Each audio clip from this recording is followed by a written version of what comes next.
This is Johnny Depp and Get Deranged. Welcome to the Disarrangement, hosted by the two coolest cats around, Austin Blakely and Nick Branscombe. Prepare to get disarranged.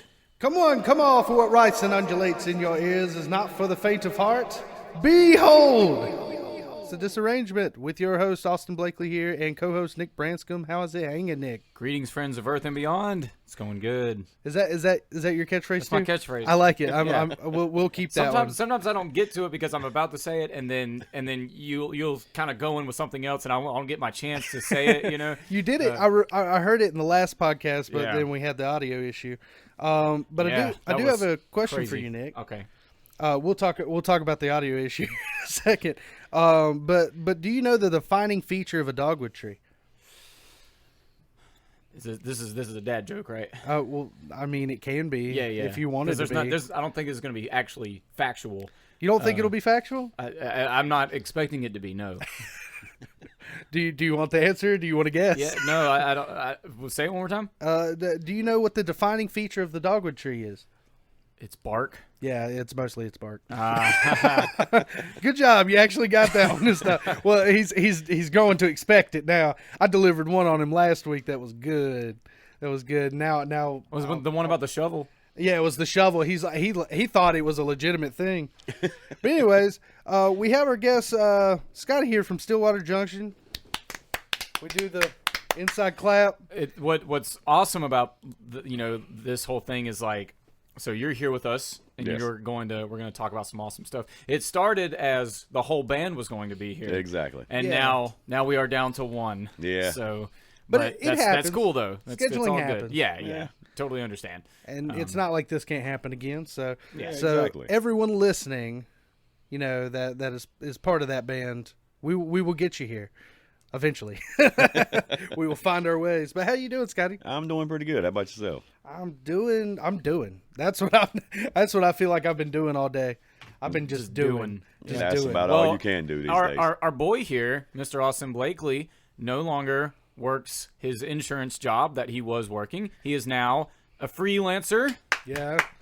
Because of So now he's got to spend his day finding shit to do. I'm finding money. Just Finding looking for money. Looking for money. Yes. Looking for money. But yeah, so I taught a lot when I was younger, like into my early 20s, and that was my main source of income. And then we had some economic issues, obviously, and you make some decisions, and life happens, and family needs your money, so you have to find ways to protect what you love. So, but I've finally made the decision. So if you need lessons in the Stokes County area or Forsyth County area, I can On guitar, he means. on guitar. That's what I was yeah. fixing to ask. Lessons in what? Yeah. Well, your lessons. There might be some other discrete things. That's what I was telling. I was talking to Corey. Speaking of, that's Corey. I was talking to Corey, and he was just like, "So what are you gonna do now?" And I was like, "I don't know. I guess sell myself on the corner or whatever makes the money these days." You can make an OnlyFans. Yeah, I Yes. can make it. Stay tuned for my OnlyFans page. It's coming next I'll March. I'll link it in the description for this video. Okay. If this video, I guess this is. Well, I guess say the YouTube video. Yeah. If this YouTube video gets over 1,000 views, I will start an OnlyFans page. All right. I will let's start an get it. OnlyFans Is it page. going to Do be it. only feet? I don't know. It's All right. It says OnlyFans, so I Hey. feel like What unless what I picture you doing is starting an OnlyFans and then like taking that fan and like a few more Oh, fans. that and would just be great. Posting a picture of that. There you go. OnlyFans. Yeah. OnlyFans. You're gonna love my fans. Okay, so but anyways, we were sort of talking about I don't know if you caught this, Scotty, but last week we had an audio issue, and we are obviously learning as we go. Hey, it's with- okay. with this podcast world. So hopefully nothing happens here. Everything's testing good, and I've got some fail safes now. But I know just in your world, do you? I know you obviously do some computer stuff, Yes. driven stuff. Do you ever find yourself having to like do that, or is Yeah. that been a hard learning experience? Like I'm Well, learning. I mean, yeah, I mean, it's kind of a learning experience as you go. But you was talking about audio issues. Well, not to get off topic, but kind of on topic at the same time. When we opened for Blackstone Cherry a couple weeks ago, I was going to ask about that. Yeah. That was one of my questions. So we'll just lean into that. right into the beginning of our first song, which was one of our original songs. Okay. Ratman's amp decides it wants to just go on and off, on and off, on and off, on and off. And I'm talking about like 15 seconds in. So we wound up getting it worked out, had to do a direct line into the sound system and bypass all of it. But yeah, it was rather interesting. So I'm sitting there like, okay, we've got 800 and biggest- some people out here. Yeah. So I'm just like, okay, do your job, Scott. So I'm like, well, welcome to live music. I gotta love it. There you go. Well, that's and Nick's known this. I don't think really Nick's had many issues. He's typically super prepared. Yeah. He prepares more than a lot of people do. But we've been at gigs, and this was more in the Black Diamond days. But I've had an amp go down twice. The same was the amp. It got repaired, and then it came back out and had the same. Yeah, issues. but the crazy thing about it was, the amp works perfectly fine now. That is nuts. Could have been something think with it was like power? their power. Exactly. Power draw? I mean, well, they had all three bands set up on the same stage. 2 sound men set up on the same stage. Yeah, so it You're was drawing a lot. it was a lot Yeah. of power Yeah. draw. And then just the amp didn't like it, or it wasn't getting enough, Yeah, or maybe exactly. it was getting too much. Yeah. You know? Sometimes that happens too. But yeah, we just had a chunk of audio, and it was so weird because I record us all in my DAW separately, Yeah. just so I can kind of fine tune things if I need to. And it was just so interesting that all the audio was there except for 1 2-hour file of Nick's. So like everything else saved, no problems, no issues, no weird, staticies or anything like that. And then Nick picked back up at the end of the podcast, like the file came back out. Yeah. And my DAW can only record really up to 2 hours at one time, and then it just creates a new file is what it Okay. does.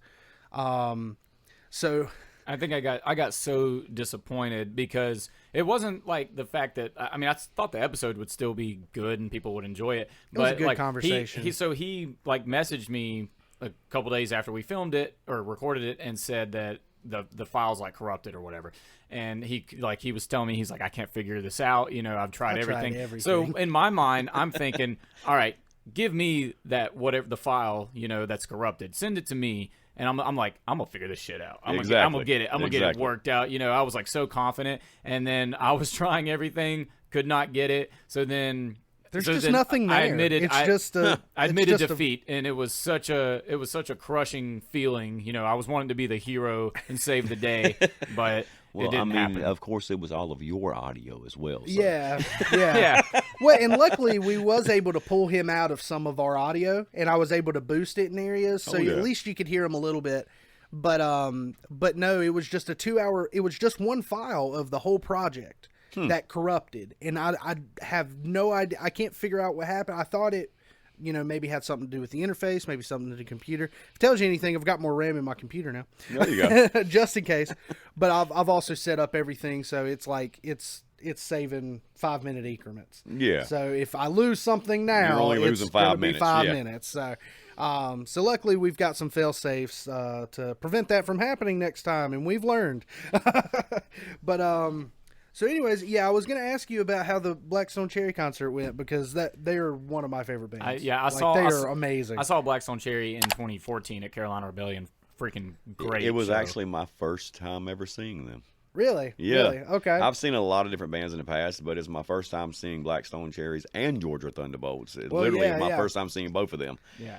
Both bands were like extremely cool and laid back, which was That's something awesome. I was not expecting. So did you get to hang with them and stuff? Yeah. Oh, sweet. That's awesome. Yeah, I mean, actually, a couple of members of Georgia Thunderbolts, they actually, before and after the show, was sitting inside the bar just socializing with everybody. Chill. Nice. That's the Yeah. way to be. But, I mean, it was an experience, considering that, let's see, we had 1, 2, 3, I think it was our 4th gig was a Battle of the Bands at Call Family Distillery Yeah. in Wilkesboro.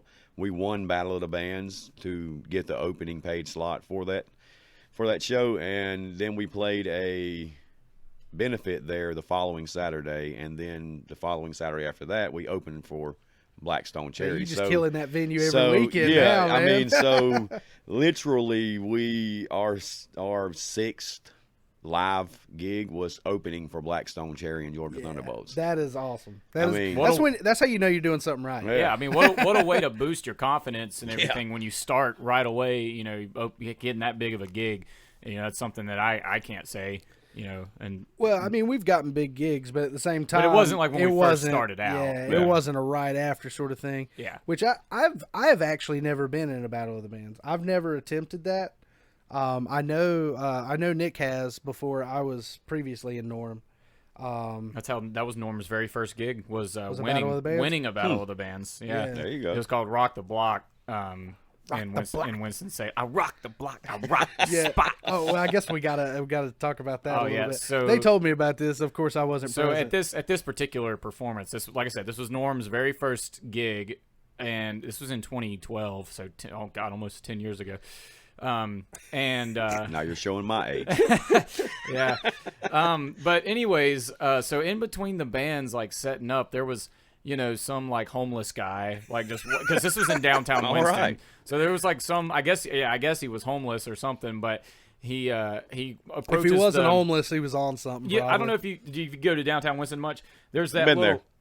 Been there, done that. There's that little amphitheater this outdoor amphitheater. I know exactly what you're talking about. That's where it was. So this dude, he's like, I remember him being really short or whatever, but like he walks up to the stage in between the bands getting set up, and I think he asked the event manager or whatever. He was like, "Yo, can I hit the mic right quick," or something like that? And they're all just like, "What?" And then he just, without nobody answering him, he just grabs it himself and he just starts rapping. He's like, "Was he good?" That's all. No, all he said was, "I rock the block, I rock the spot." Well. That's pretty much all he said. And then they took the mic from him. And now it's a joke. Security, Security, somebody, please. It was it was way more memorable than us actually winning the whole thing. Oh yeah, yeah, because that's actually he's not wrong when he says, like, literally, I learned of that story before I even knew they won.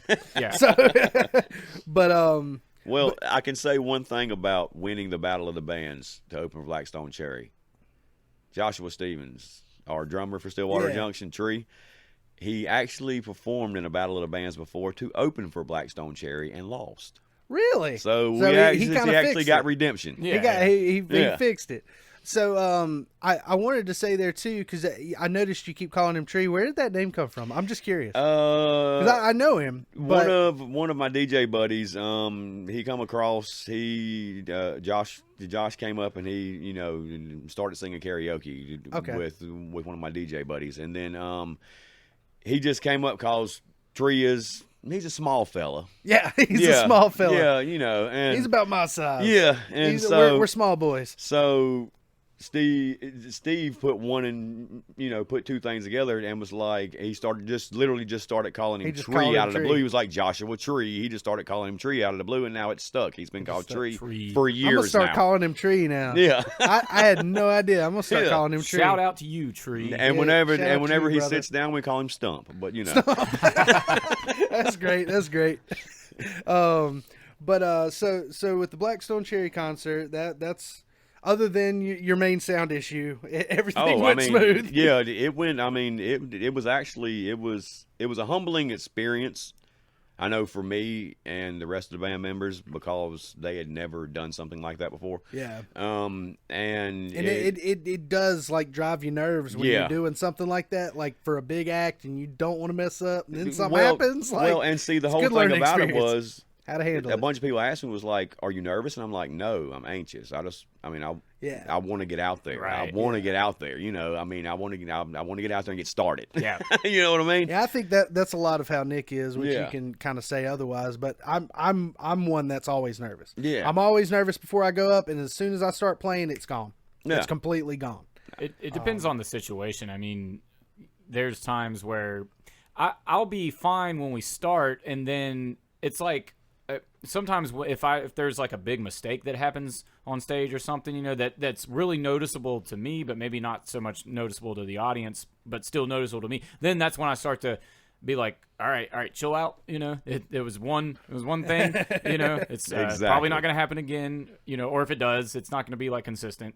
So because mistakes happen. But so I might start to kind of turn panic mode on slightly there, but just to focus a little Oh more. yeah. but kind of like Scotty said, I'm more or less, I guess, anymore get anxious. But I mean, before the first time, like the first time Black Diamond ever played, once again, it was without you. Yeah, It without was me. before you were in the band. All the bands I've been in, Blakely, like He somehow pulls me into it. Yeah, he comes in a little He later. somehow pulls me But, into it. but I was like really nervous for that, and then like there were times where I played at the talent shows in school where like that was always really nerve wracking because I was always by myself. Oh yeah. Like Yeah. I never had a band to play with me, so like I'm getting up in front of the whole student body on my own and just playing to like a backing track. Or something. Which So one that's- did I remember? Was it Summer? Was Summer of '69? that was one of them. That was I remember one of them. That at was least. sophomore. That was my sophomore year. My freshman year, I did "Stone in Love" by Journey. Okay. And Yeah, I then- don't. Maybe I wasn't there that day. And then they didn't have one my junior year. There wasn't enough participants. Yeah, they did that where they was just like, well, if you ain't gonna do it, then nobody's gonna. Yeah. So, and They then just pull it. senior year, I did it. They had it. I did like an original song, but freshman year was definitely like the one where everybody was like, oh, okay, this kid can actually sort of play. So. But yeah, so that gig was good. Is there a gig that's topped it yet? I know you said everything's No. kind of early. There isn't a gig that's topped it. There is not Okay. one that's topped it yet. Well, but we'll see if we get there. But one of the cool points about it, after we was done and after Georgia Thunderbolts were done, Blackstone Cherries were playing. I went back inside the bar and actually got all of the members of Georgia Thunderbolts because we had just released a new T-shirt that day as well. Oh, okay. We New had merch. We had merch before, but we released a new T-shirt, koozies and bracelets and a whole bunch of other things that day. Because we had more wider, Yeah, yeah. array There's gonna of be a people lot of that was people going to be there. there. And the new T-shirt actually had a larger design of RSWJ on the front of it. It was just the outline of it, and then the back of it was the first single that we're coming out with. Hopefully by the end of this month or beginning of next month, we'll have a single out, and it's called "It's Only Illegal If You Get Caught." That's a So- great name. So all you listeners, like, stay tuned. Stay tuned. It's happening. And so I got all the members of Georgia Thunderbolts to sign one of our new shirts on Oh, the back that's of it. badass. And then I got up with the drummer of Blackstone Cherry when they got done, and he carried it inside the tour bus, and all of them signed it. So we actually have Fuck one of our yeah. first That's first awesome. single T-shirts signed by all of them. What type of music does Georgia Thunderbolts play? I don't know if I've heard of them. It's more of like I guess the best way to put it would be Southern rock country. Yeah. I guess the best way to put it. I That's the listened best to way. a couple of their two. I'll be honest with you. I'm not like I don't know like their whole discography by any means, but Yeah. I listened to a couple tunes and they were really good, man. I'll have to check them out. Yeah. Yeah. Because I wasn't aware they were on the. I just was thinking it was y'all and Blackstone Cherry. Yeah, we were the opening act, and then Georgia Thunderbolts was the other opening act, and then Blackstone Cherry was the main event. Were they a band that had been touring with them, or were they also? Whenever they hit certain spots, as far as when I can gather, whenever they hit certain spots, then they're in the same city together. Yeah. They Oh, actually okay. link up and actually, They perform full- together. That's cool. Yeah. That's probably a better way to do it sometimes. Yeah. I mean, I've never full-fledged toured. I've went out of state for a gig, but I've never like full-fledged done that live. But I bet it's a lot easier Oh yeah. to just like have a network of bands to go, we're in this city, who else is here, and let's And if throw I'm them not on the mistaken, show. I think Georgia Thunderbolts are from Georgia as well. Yeah. So That sounds right. Yeah. I mean, I I'm could just be assuming. wrong, but They're from like Wyoming. I mean, they Just could be assuming. from Chicago for all I know. But Well, it's interesting enough. I went to my first hockey game last week. Oh, I nice. think it Was it the last Thunderbirds? weekend. It was the Thunderbirds. So that's what made Shout me out think to of the it. Okay. Thunderbirds. But Yeah. I don't think any of those fellas are from here. No. I think they're all Canadian. Yeah. or from like up very up north. yeah. Very up north. But I mean it's minor league as hell. Like, I'm just gonna go out there and say it that you are not gonna It's see all the right. I've best been to 'em. hockey you've ever seen. But the fights are But great. God, it is a good time. It is a great time. Definitely. Unfortunately, we didn't get a big fight. There was a lot of they were, both teams were hard on each other. Let's Yeah. say they were slamming each other every opportunity they Oh, got. yeah. But the closest we got to a fight is one dude got put in a headlock, and because of the situation with the headlock, the refs broke it up quicker than I think would have been expected. But Cody's first one, he was telling me about it, and like everyone. Like there was like 3 fights going on, and that pissed off a couple other people. The goalies were fighting in that one. Yeah. The coaches were like throwing stuff over the plexiglass. Like you can find the video online, but it's he showed it to me. He was like, "Yeah, I was there," and I was like, he said it was like 15 minutes of them just trying to control that arena. Yeah. Have either of y'all been to a like a arena football game, like the Carolina Cobras? I want to. I went to one like a couple years ago. It was it was fun. It was a big blowout, but it was neat. Seeing football in that kind of sense. I think that's what kind of well, it wasn't a big blowout, but it was the Thunderbirds that got a score first. Like they got it first, but they were so down in shots. Like they were just getting dunked on. It was a matter of time, and then before you know it, it was like 4 or 5 in. And they had lost, but they just wasn't getting they were playing defense the whole damn time. Yeah. And but supposedly they had made it, like technically whatever their playoffs is, they had to, since they lost that one, they went to New York and they had to win 2 up there. And if they won, I still do not. Maybe I should look that up while y'all are talking. I'm gonna figure out if Thunderbirds held in. Thunderbirds, not Thunderbolts. Yeah. Thunderbirds, not Thunderbolts. I'm gonna associate them with that team now. Every time I hear Georgia Thunderbolts, Thunderbirds. But no, I thought that was pretty interesting, at least. But as far as the band itself, I knew we were sort of talking about this before, like before we cut on the mics and stuff, obviously. But and Nick had noticed this too. He had messaged me to kind of see how many members y'all had. And so it went from 3 to 4 to 5. Yeah, we actually have 5 members now, a sound guy and a stagehand. Oh, nice. Wow. Yeah, so you got them working. Yeah. I know Emerald. I've met her as now. I feel like she's the newest member. Yeah, but we're good friends with Austin Needham. Yeah, and he's known her for a long time. Exactly. Is that? I feel like he calls her something different. Or does she have a nickname, or is it just... I have no idea. Okay, well then, I know. I was picking with her there for a while and called her the bass goddess. The bass goddess. Yeah. All right. But I've met her a few times, and it's actually... Did you see the video I did for Unhinged? Yes. That night? She's like in it. I got her like dancing slow motion and stuff. That's pretty cool. Speaking of Unhinged, that's our buddy Robbie McMillan. That's his new band out there. They're actually really good. Shout out to Unhinged. Shout out. Going strong with the awesome cover tunes as well. But yeah, I've met Emerald a few times. Actually, it was a couple of years, about a year and a half ago. Like Needham took me to her house one night randomly. He was like, "We're gonna go hang out at my old friend's house for a little bit." And I was like, "All right, cool." And yeah, she was really cool. But the crazy part about it was she was actually retired whenever we convinced her to come out and play bass for us. I think, she had said that she hadn't done music in a while. She said it had been at least 2 years or more. She did come out last year to that open mic night thing that y'all did at Foothills. Yeah, she did. Out and she sang. Me and Needham need to do more of those. There need to be an open mic. That's sort of what you do as a profession. Sort of, kind of, yeah. Sort of, kind of, a little different. You kind of have to bring your own backing music. Oh, yeah, 100%. But then you have Benny, who I don't think Benny Ratterman. Yeah, I don't think I've met him, but I did friend him on Facebook the other day. He is a 70s child that was born in the wrong era. Yeah. Born in the wrong era. Kind of like me, too. Yeah. And then there's Josh or Tree, obviously. Yes. And I know Josh, like I said, through Push Button Apocalypse, his former band, and stuff like that. He's really cool. And then I don't think I've never met your other member. Okay, yeah, I haven't met Ray him. Taylor was he came in as our bass player, and then we realized, he plays multiple instruments, but we realized that he was more comfortable at rhythm.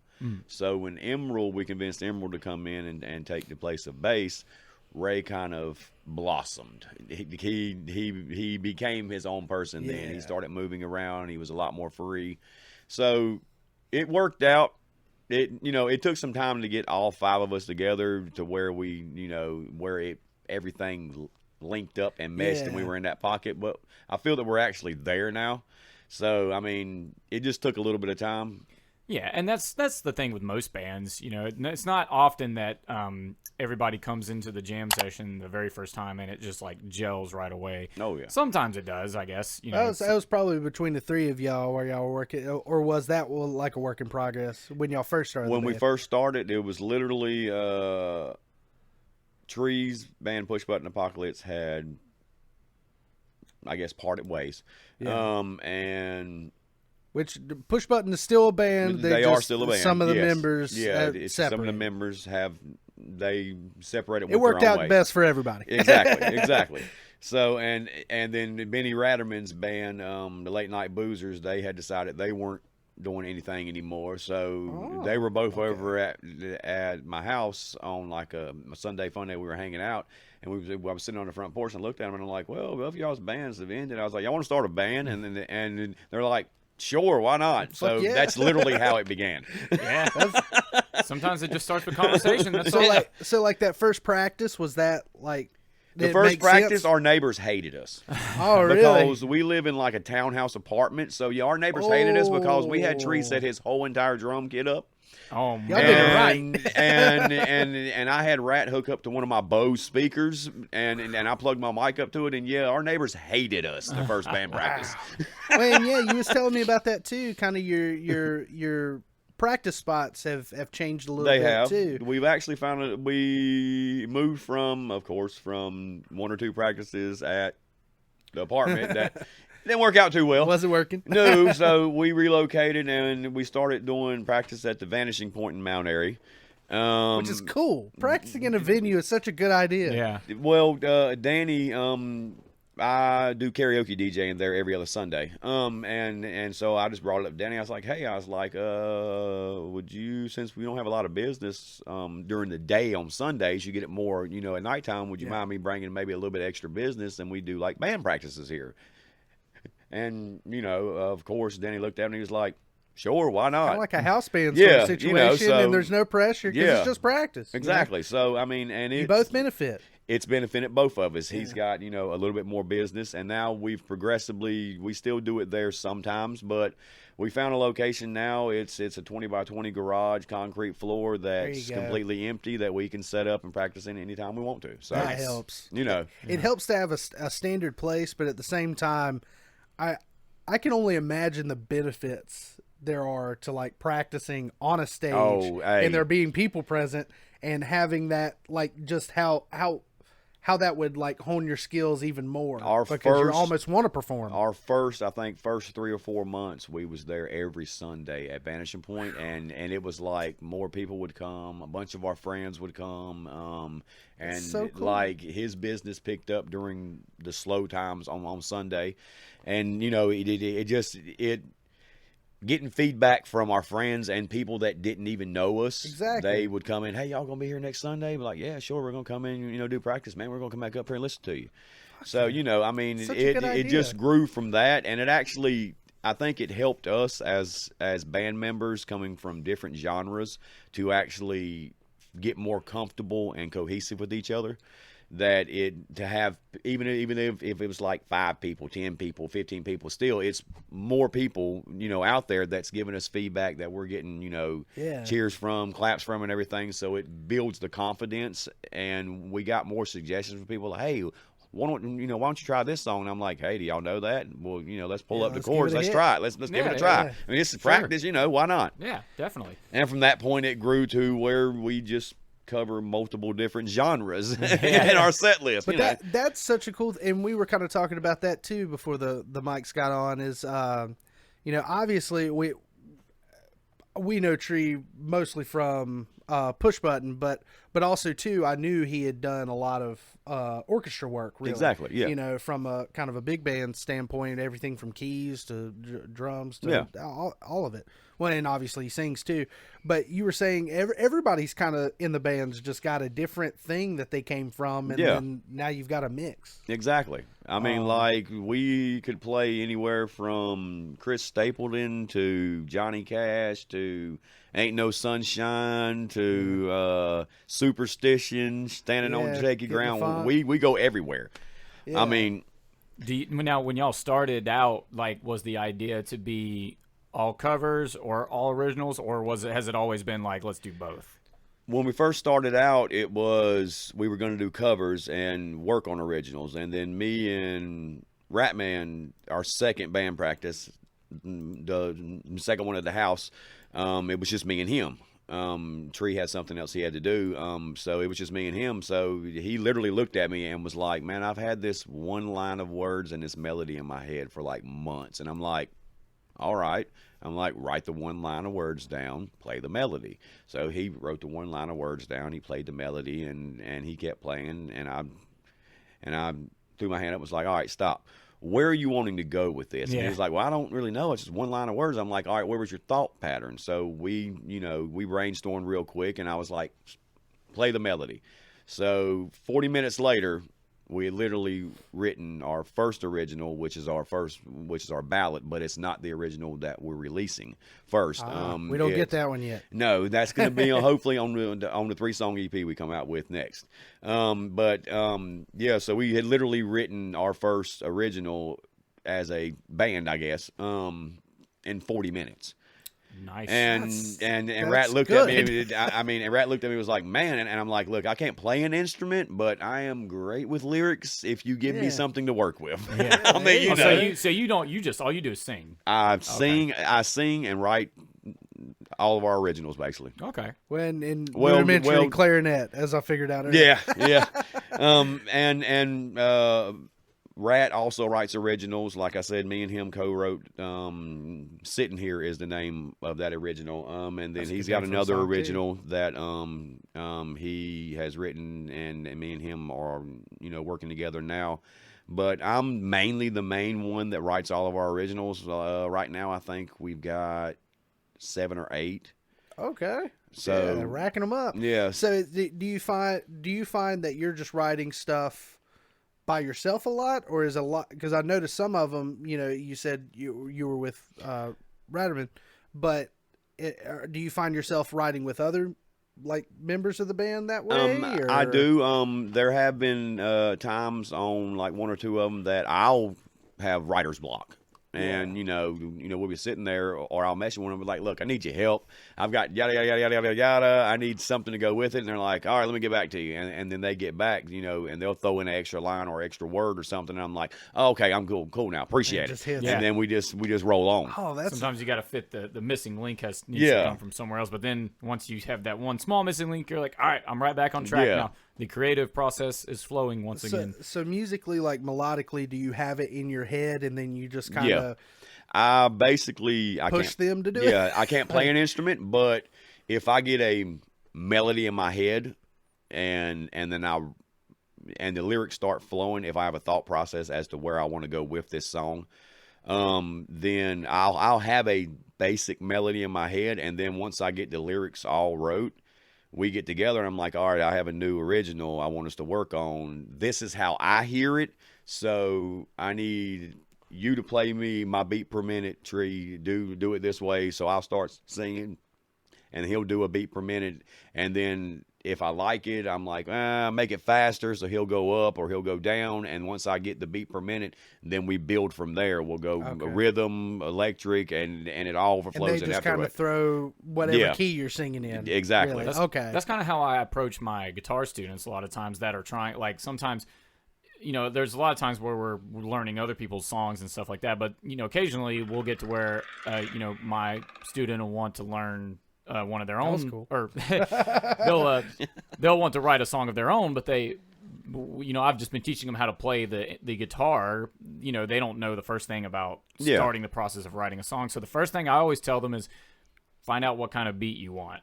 Find out, what, or maybe, find out what key you want the song to be in, but a lot of times they don't, really know how to write in a certain key either. So you have to kind of teach them that as well. But I always say the best thing to do is start out with a certain, whatever beat you want, whatever rhythm, start out with that, and then kind of build from there.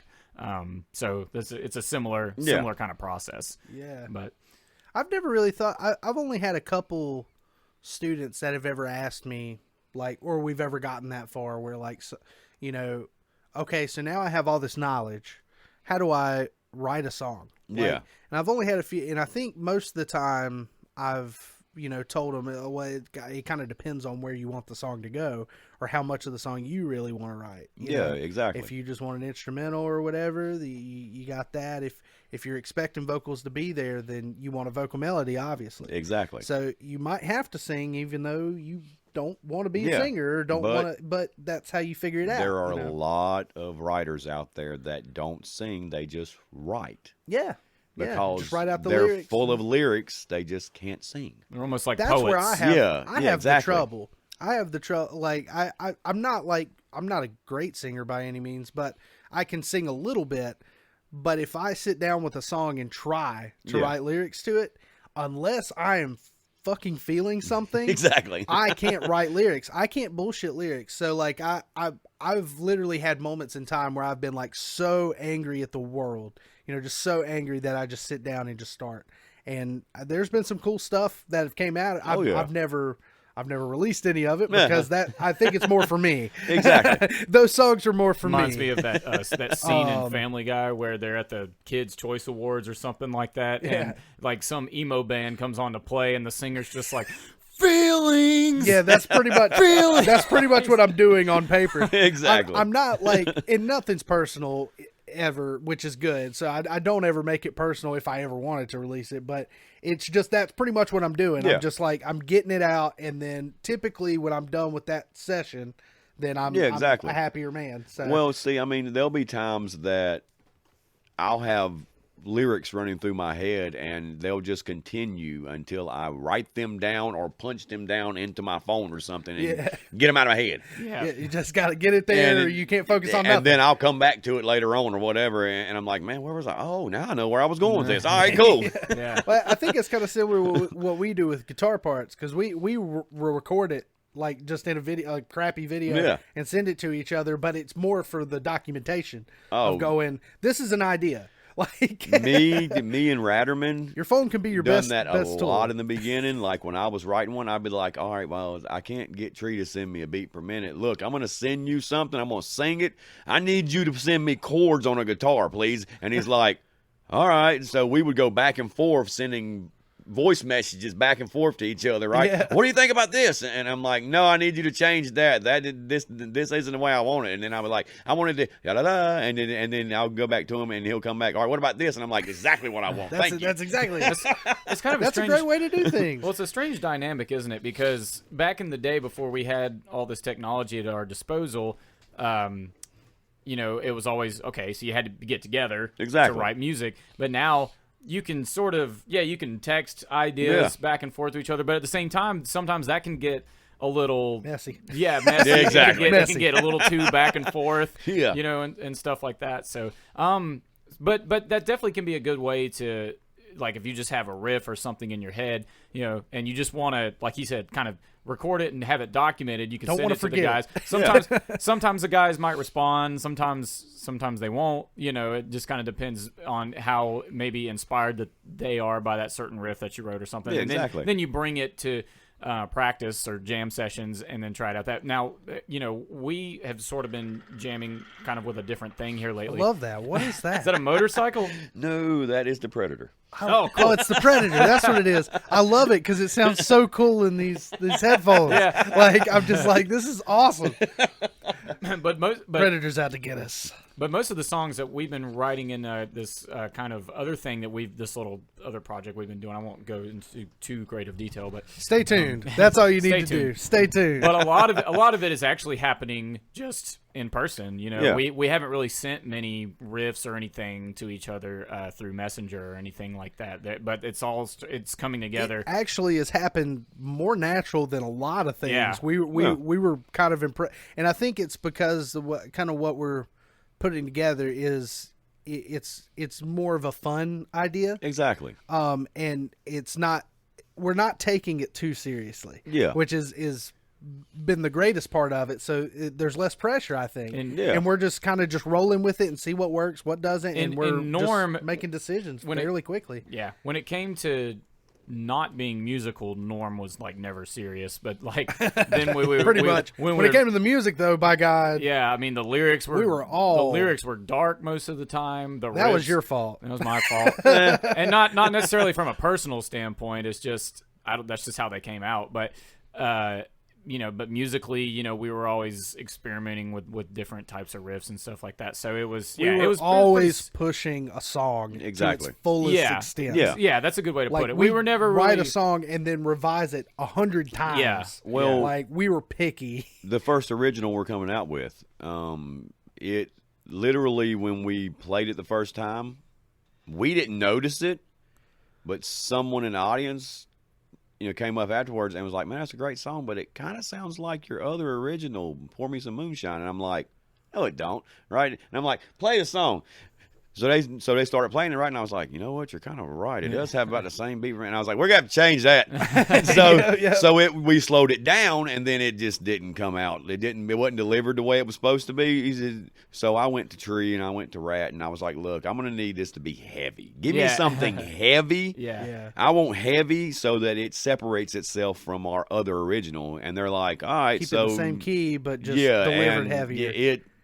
Well, it's funny you say that. Makes sense. Because it made sense. There are instances where that can work. So, me and Needham, we play in an acoustic duo called Dos Enes. I've seen y'all a few times. Yeah.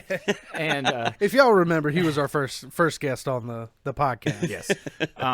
But we decided we're going to start doing Your Love by The Outfield. Okay. And I was like, man, this is such a great song nobody does, which is awesome. Yeah. Yeah. Well, and if it tells you anything, we had to tune it down like 3 or 4 steps, like half steps, because I could not sing it. There's no way I could sing it in the original key. I don't think anybody could. But I was going to say, I definitely want to hear this. Yeah. Yes. But so I was like, man, this is such a great song. I'm going to go and actually listen to the album that this song came off of. So it's an album that they released in '85 called Play Deep, I think is the name of it. And the first song on the album is a song called Say It Isn't So, which I think was a hit for them back in the 80s too. And I was like, this is the same song.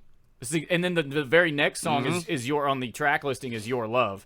And I was like, so they pretty much opened the album with 2 of the same songs, like the same tempo, the same key. They're both in E major. And it's I was like, damn, okay. So, but hey, I think they just changed it a little bit. Yeah. I'm leaving this up because I want to hear this song. Yeah, it sounds. We'll leave it up. It's almost identical. I guess we could listen to it. It would just be really soft coming out of this laptop. Yeah. But yeah. Sometimes just changing a key or changing a mood, like you were saying, just make it heavy. Yeah, and boom. And I literally walked up to Tree and Rat, and I was like, I want to feel it. I want it to be heavy. And they're like, heavy, right? And Tree was like, I can do heavy. Yeah, of course. I'm like, hell yeah. He's like, how heavy are we talking? Like, I'm I'll like, become stumped. Not metal heavy, but I want it heavy. Yeah. Well, a lot of these modern country artists are, I noticed they tune their guitars down. They'll be in like drop C. A lot of them are leaning into that. the heavier stuff. You're seeing a lot of them play like different guitars too, like baritone. Yeah, baritones and PRS. I think our ballad sitting here is in drop D, of course. I mean, listen. Yeah, I understand that. Yeah. But the rest of our originals have been done in standard tuning. I mean, and it works because, it allows me to open up more, I guess the best way to put it, because everybody's been telling me, man, you great deep voice. Open up, Scott. So give you some more room. And actually the great thing about starting the band is it's allowed me to stretch my legs and my wings, because I was in a certain box. Yeah. I would only sing country. That was it. Yeah. And now I've branched out to where I sing funk, I sing rhythm and blues, I sing southern rock, you just try it I all. sing rock, and I mean it's allowed me to spread my wings. The guys have pushed me to push myself to actually push my vocals so I could actually do more genres. Yeah. And I love it. I mean, that's what you should do as a band, I think that's what we were kind of, this project we've been putting together, I think that's kind of what we're figuring out. It's just like, it's something new, it's different, it's, so it really tests you as a musician when you start branching out. And I grew up playing bluegrass generally. So that was kind of my world. And as soon as I found electric guitar, buddy, that was Understandable. Yeah, as a teenager, and you get your first electric guitar. Oh, damn, it's on now. But of course, that led me into kind of practicing that more and becoming better as a rock musician. Exactly. And then I find myself taking rock opportunities, and then, you know, whether they're heavy, light, whatever, that's still, for me, that's kind of in the same box. So like branching out of it, I still try to push myself, like to go these bluegrass jams and things like that, and try to branch out and try to fit in there. It's really hard for me too, now that I've just leaned so much into the electric world. But you know, I still remember a lot of old fiddle tunes and stuff like that. But with that, though, like just doing something different, or someone pushing you exactly to do something different. I mean, because before, like I literally had you surprise yourself. Yeah, I had a set number of songs. Like it was, I don't know, it's probably like 20 or 30 or 40 songs that I would do. People loved, yada yada yada yada. That's not a bad thing. A couple of them we actually cover in the band, and then finally I started asking, like my fiance, Brandy. She's a shout out to Brandy. She is a metal rock. I mean, she's stained, hell yeah, shine down. You know, she's heavy. I like it. And you know, I branched her out. She listens to more. She had listened to 80s and 90s country, and then she branched out into, she found what her love of music was, which is hard rock and metal. And then we got together, and she's leaned a little more and learned a little bit more on country because of me, and I've learned a lot more on rock and metal because of her. Yeah. Like we're working on Five Fingers version of Bad Company as Heck well. yeah. I mean, so that's awesome. You know, and me and one of my buddies will actually get up during karaoke, and we'll do Five Finger Jekyll and Hyde. And I mean, hey, so that's you know, a good song too. I'm branching out, and then Rat rubbed off on me, so we actually do Shaky Blues. Ground and you know, No Sunshine and a whole bunch of things like that. So, you know, we've played off of each other. Well, it's a funny thing you mentioned that about your fiance, because my girlfriend is really into, she loves like 90s country. Like that's her big thing. And, you know, like I've always, I guess, had a respect for it, but like now that I've been dating her for a while, it's like I find myself listening to it more. Yeah. If you're in a relationship, your music interests will broaden. Oh yeah, it just does. Or even like from, you know, previous relationships and stuff, it was always like, man, I really love Morgan Wallen. You need to listen to him and stuff like that. And I'm like, I don't know. But then I started listening to his songs. I'm like, okay, well, actually, his songs are kind of catchy. Like, I'm not gonna lie. My nephew was the one who kind of. I wouldn't say I'm like a huge Morgan Wallen fan, but I'm but not at the same either. time, I like some of his songs. You know, Gage would bring me a bunch of music. Like he always wanted to do that. Like he would literally sit down at the table with me and go, "Listen to this." Yeah. And then I'd listen to it, and he'd do one of two things. He'd either start laughing, which I know that something funny is about to happen, or he'd like start jamming to it, and it's like he really wanted to know what my opinion was on that piece or whatever. But that was I had never gave Morgan Wallen. I kind of did the same thing where it was just like, nah, I'm just not even going to try that. And then he showed me a couple of his tunes, and I was like, well, you know, it's not that bad. It's pretty good. He's actually for the genre that he's involved in. It's pretty good. He's a pretty decent singer, but you know, he actually has a very a talent for piano that he doesn't seem to show very much, but you see him at certain live performances. I mean, he plays it flawlessly. I think he had, you know, learned it when he was when he was a kid. Lessons. I think he learned it, and you know, took lessons and stuff. But so I mean, he's very musical and all that, and you know, he can play a little bit of guitar too and stuff. So that's the best part is when you get I mean, we all saw Post Malone do it, where it was just like he was just doing everything musical he could until something hit. Exactly. And then the whole rap thing held, and that's what he embodied for like 2 years. Yeah. And then now he's singing country. Yeah.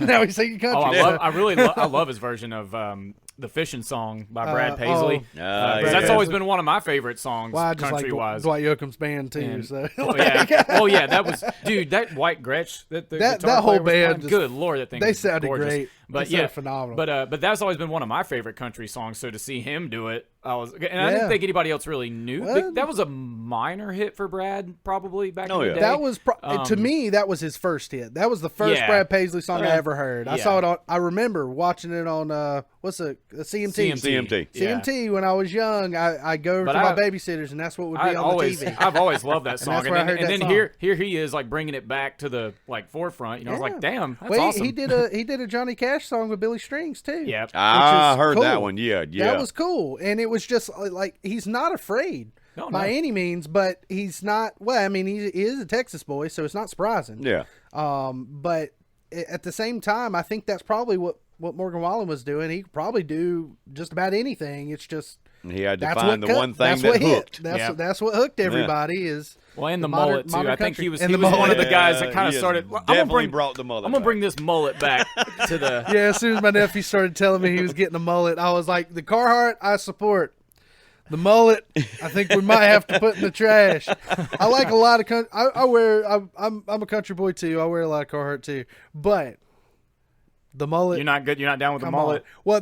Well, speaking of mullet, my second mother, I call her my second mother. It's Cody's mama, Keely. Okay, yeah. Shout out to Keely. She was at the race the other night over at Bowman Gray, and she took a picture of this mullet.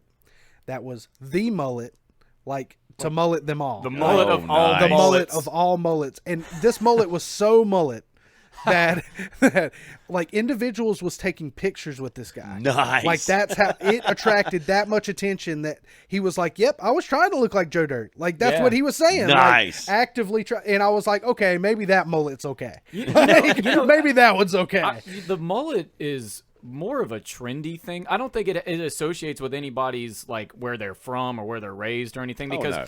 in the 80s, the mullet was associated with like hair metal. Exactly. And like stuff like that. And then I think it slowly started becoming more associated with It was country. Billy Ray Cyrus. Billy Ray Cyrus. Billy Ray And, Cyrus did it. what was the guy? Oh man, Brianna would kill me. But the guy that does Pickup Man. Joe Diffie. Yeah, him. He had a mullet too. Yes, he did. You ever have a mullet? Never. I don't see myself in the future My ever dad having had a mullet. He had a mullet. Your dad? Oh yeah. Back God. in the day, Nick, I can you bring, send I me can, a picture? can I find need it some for the pictures. podcast. Yes, I will find Jake some Branscombe, pictures. I'm sorry. This is content I need. So I did have a couple more questions for you actually. All right. While we're still hanging out in this music area. Just in general. Okay, so obviously you've done music as a profession for a long time. And First time I sang in public, I was 15. 15. Yep, that's And I'm 41 I was now. going to say Yeah. you're 16 now. Yeah. And you're Yeah, I 16 know, now. right? I mean, yeah. and you're 16 now. But but with that being said though, other hobbies, is there something that drives you a little further, or is it just music? Like that's your thing? Like it could be work, it could be Well, hobby. I guess jack of multiple trades, master at none. You just do a little bit of everything. I grew up working on motorcycles, and then that progressed as I got older. I started working on street bikes and cruisers. Okay. I've built a couple custom motorcycles over the years. I actually have one myself that I built myself. Hell yeah. I do paint and body work. I do home improvement remodeling. I mean, I'm a country roots boy. I mean, I do a little bit of everything. Well, judging by your shirt, I'd say you're into guns and stuff too. I love guns and knives in America. Yeah, I'm fine with that, man. yeah. Like full support here. Now, so like as guns, are you a hobbyist there? Do you collect them? No, I do not. Okay. I love them, and I have friends that collect them. I don't collect them. So I know how to shoot them. Yeah, you know how to shoot them. I just, Do you keep a couple that you like and then go shooting, or you just No. Okay. Yeah, I understand have that. I have none. You I don't. You don't understand own that. any. I don't own any. I understand that. But Although I'm 100% behind the Second Amendment. Yeah, Okay. yeah, I'm right there with Oh, you. yeah. I do pretty much the same thing. I've here. just never got So, around to actually getting one. full fledged. Well, I just don't see myself. And I don't get time to go hunting now. So I mean, I grew up with guns going hunting, but Yeah. got older and just life and everything. takes, It takes time. It takes I don't time. have time for that. It takes Gotta time. have a It's certain worse than amount of fishing. That and Like- fishing, you have to have a certain amount of patience Exactly. for. Yeah. Well, it's Exactly. time, just in general. I mean, you could take a whole morning trying Yes. to hunt, like a And not whole get morning, anything. and not get I anything. think I think the last time I went hunting, it was with my dad, and we were deer hunting. It was like 26 degrees outside. We were in this ditch covered by leaves. Yep. And I I heard understand something that. rustling around, and I popped my head up, and I swear to God, it had to be an 80-pound turkey come flying over my head. Oh gosh. I went to shooting. My dad smacked me in the head. Yeah, it didn't Oh, end well Lord. because it wasn't turkey season. Yeah, so that was the last time I went hunting. Just a random turkey. Yeah. That's what my brother used to. He didn't. I don't think my brother really liked like rifle hunting, but he loved bow hunting. That was that was his my go-to. dad's thing was bow hunting. I was loved more bow rifle hunting. I think that would be a little bit easier, right? Yeah. It would. There's a little. I've There's never, a lot more skill in bow hunting than there is in rifle hunting. I've never.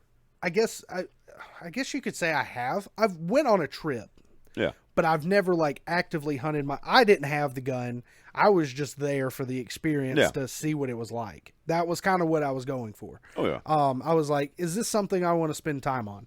And I figured out quickly, I was like, there's nothing here for me. Like, I will just have somebody. So you didn't get that? Bring me some deer. That Keanu Reeves, John Wick moment.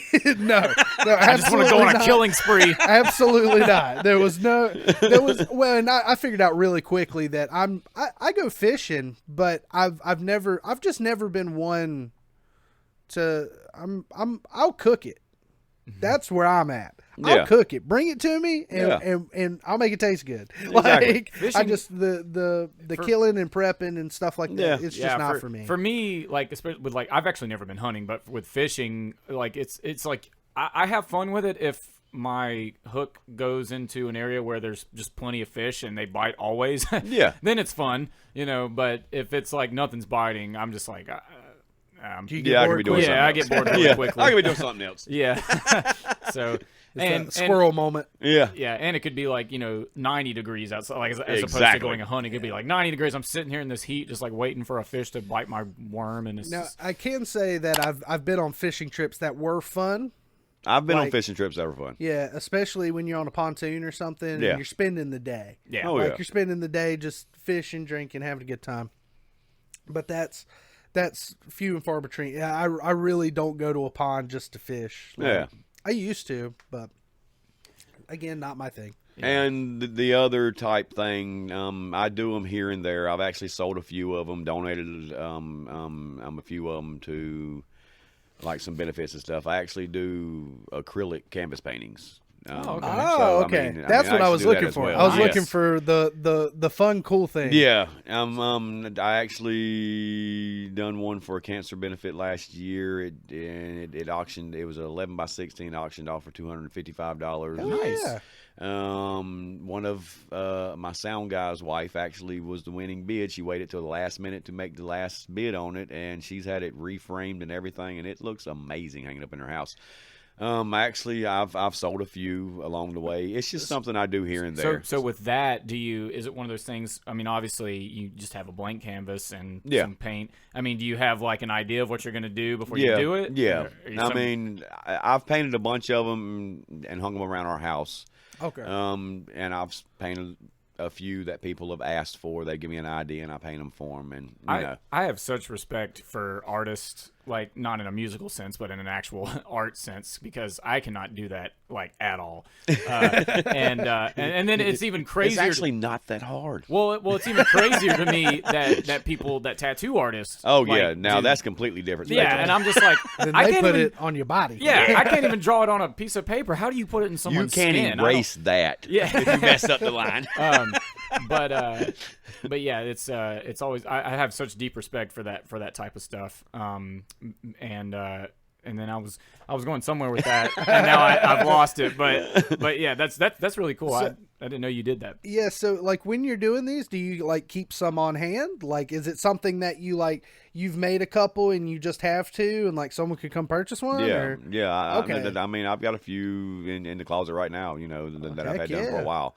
And the last one I done, my fiance wanted me to put a TV up in the kitchen. I put the TV up in the kitchen. It lasted about 4 or 5 months, and then she wanted me to take it down out of the kitchen. Yeah. So Oh, that didn't work then out. there's a hole right there, and we got 2 racks that holds all the pots and pans and stuff, and there's the blank white center in separating them with a little hole right there that was just aggravating. So I come home one Saturday, and I was like, yeah, I'm doing something with that. So I went in there and I pulled the easel out, and I painted a cafe sidewalk scene, and my fiance's last name is Spiken, and I put Spikins, and our address is it's like 316, so I put 316 above the door, and it's got like the whole cafe sidewalk scene, and I hung it up there, and she comes home from work and she's like, what is that? And I'm like, that's for you, no hole no more. It's gone. It's gone. It was aggravating. How did you get into doing stuff like that? When I was growing up as I was a kid, that was my gateway before I found music. Was art. I drawed, I painted. I mean, it was my getaway from the world, thing to do. So, I mean, I was ADHD and ADD, so it was the one thing that I could focus on. So, I mean, that's where it originated from, and then I actually quit many, like the last time I had painted anything dealing with like a canvas or anything was, I don't know, probably when I was like 14 or 15. So it was about 2 years ago. I just got talking, and my fiance heard me talking, and I was like, I think I might get back into acrylic painting. Well, the next week I come home from work and on lunch break, and she's like, hey, there's an Amazon package there. Open it up. And I'm like, it's got your name on it. I'm not opening it. She was like, no, open it up. So I open it up, and I'm like, what is this? And then she was like, yeah, I heard you talking about you want to get back into painting. So here's you a collapsible easel, starter paints, canvases. And I'm like, okay, yeah, sure. I was just talking about it, right? And she thought that it was like maybe 2 or 3 years ago I quit doing it. She didn't realize it was like when I was 14, 15, Yeah, he was young. 20 plus years ago, right? And I told her that, and she was like, I thought it was like a year or 2 ago. And I was like, no. And I was like, I can still do it. I just, I just haven't Well, now you got the means. Yeah. Now you got the means to do it. So, but that's how that all evolved again. And, I've painted, I don't know, probably, I want to say probably 9 or 10 in the past, like year or 2. I've sold, I think, 2 or 3 of them. And those were ones that people asked for. Yeah. So the other ones are hanging up in the house. Do you have one that's like you're most proud of? Yeah. I actually tried one on a black canvas with it was like a. I bet that was hard. It's a window scene. It literally looks like you're looking out of a pane glass window.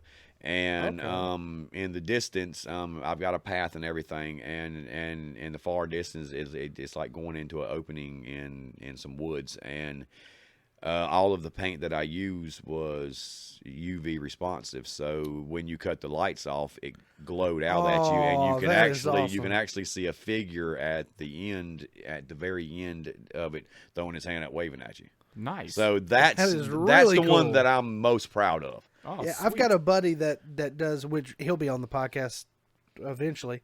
I can't remember which date. Cody. Next one, actually. Is it the next one? Next Okay. one, yep. So he does kind of a kit bash situation. He's a G.I. Joe man, and he'll just take these old G.I. Joes and just turn them into crazy, heck yeah, crazy stuff. And you never would have like he'll buy bags of parts, this is stuff that nobody wants, and then just make a fully awesome figure. And he's sold a couple of them. A lot of them are for himself because he does photography. I've got a buddy named John Farrington that actually makes the little scene scales. Okay, that's cool. the little scaled down scenes like Teenage Mutant Ninja Turtles and horror flicks and stuff. He like actually that. made one for me and my fiance of Joker and Batman and Harley Quinn. It's like this whole villain den type area. They're on a That's couch and money and stuff. Yeah. And it's like, I mean, it's a really way cool. to present them. Yeah. Yeah, that's cool. really awesome. Well, actually, Cody would probably love that sort of thing.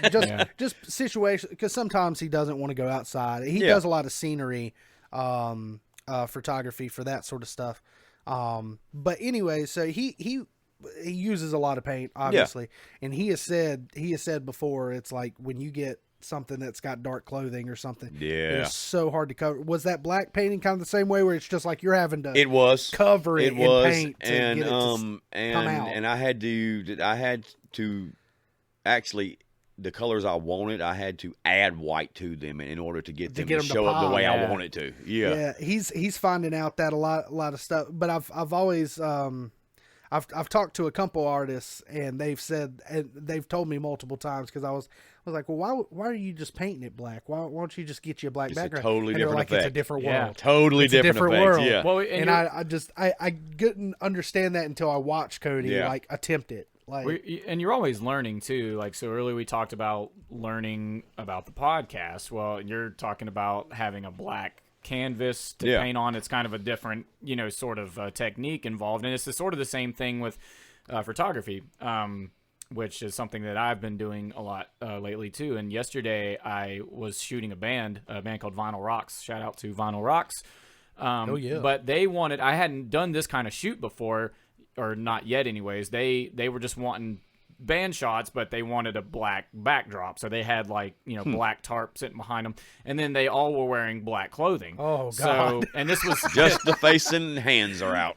make it so difficult. It was and we were doing it indoors. But I had a hot shoe flash, and I bought like a diffuser to put over the flash, so that way it wouldn't look so harsh.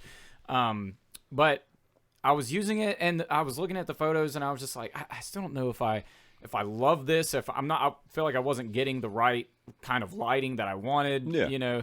I ended up taking a few without the flash and just bumping up the ISO, and those actually I think looked probably a little better. So there's an art to it, right? And so now I'm like, man, I guess I'm gonna have to invest in like some of those soft umbrellas, with the lighting and stuff like that. So it's always a learning experience. Oh yeah, You're always definitely. Do you find yourself like when you're doing your painting? Do you find stuff like basically where it's like you've got something that's mostly finished and you're just not happy? You're just trying to always fix small things. Always. So does it ever go out the door almost like that though?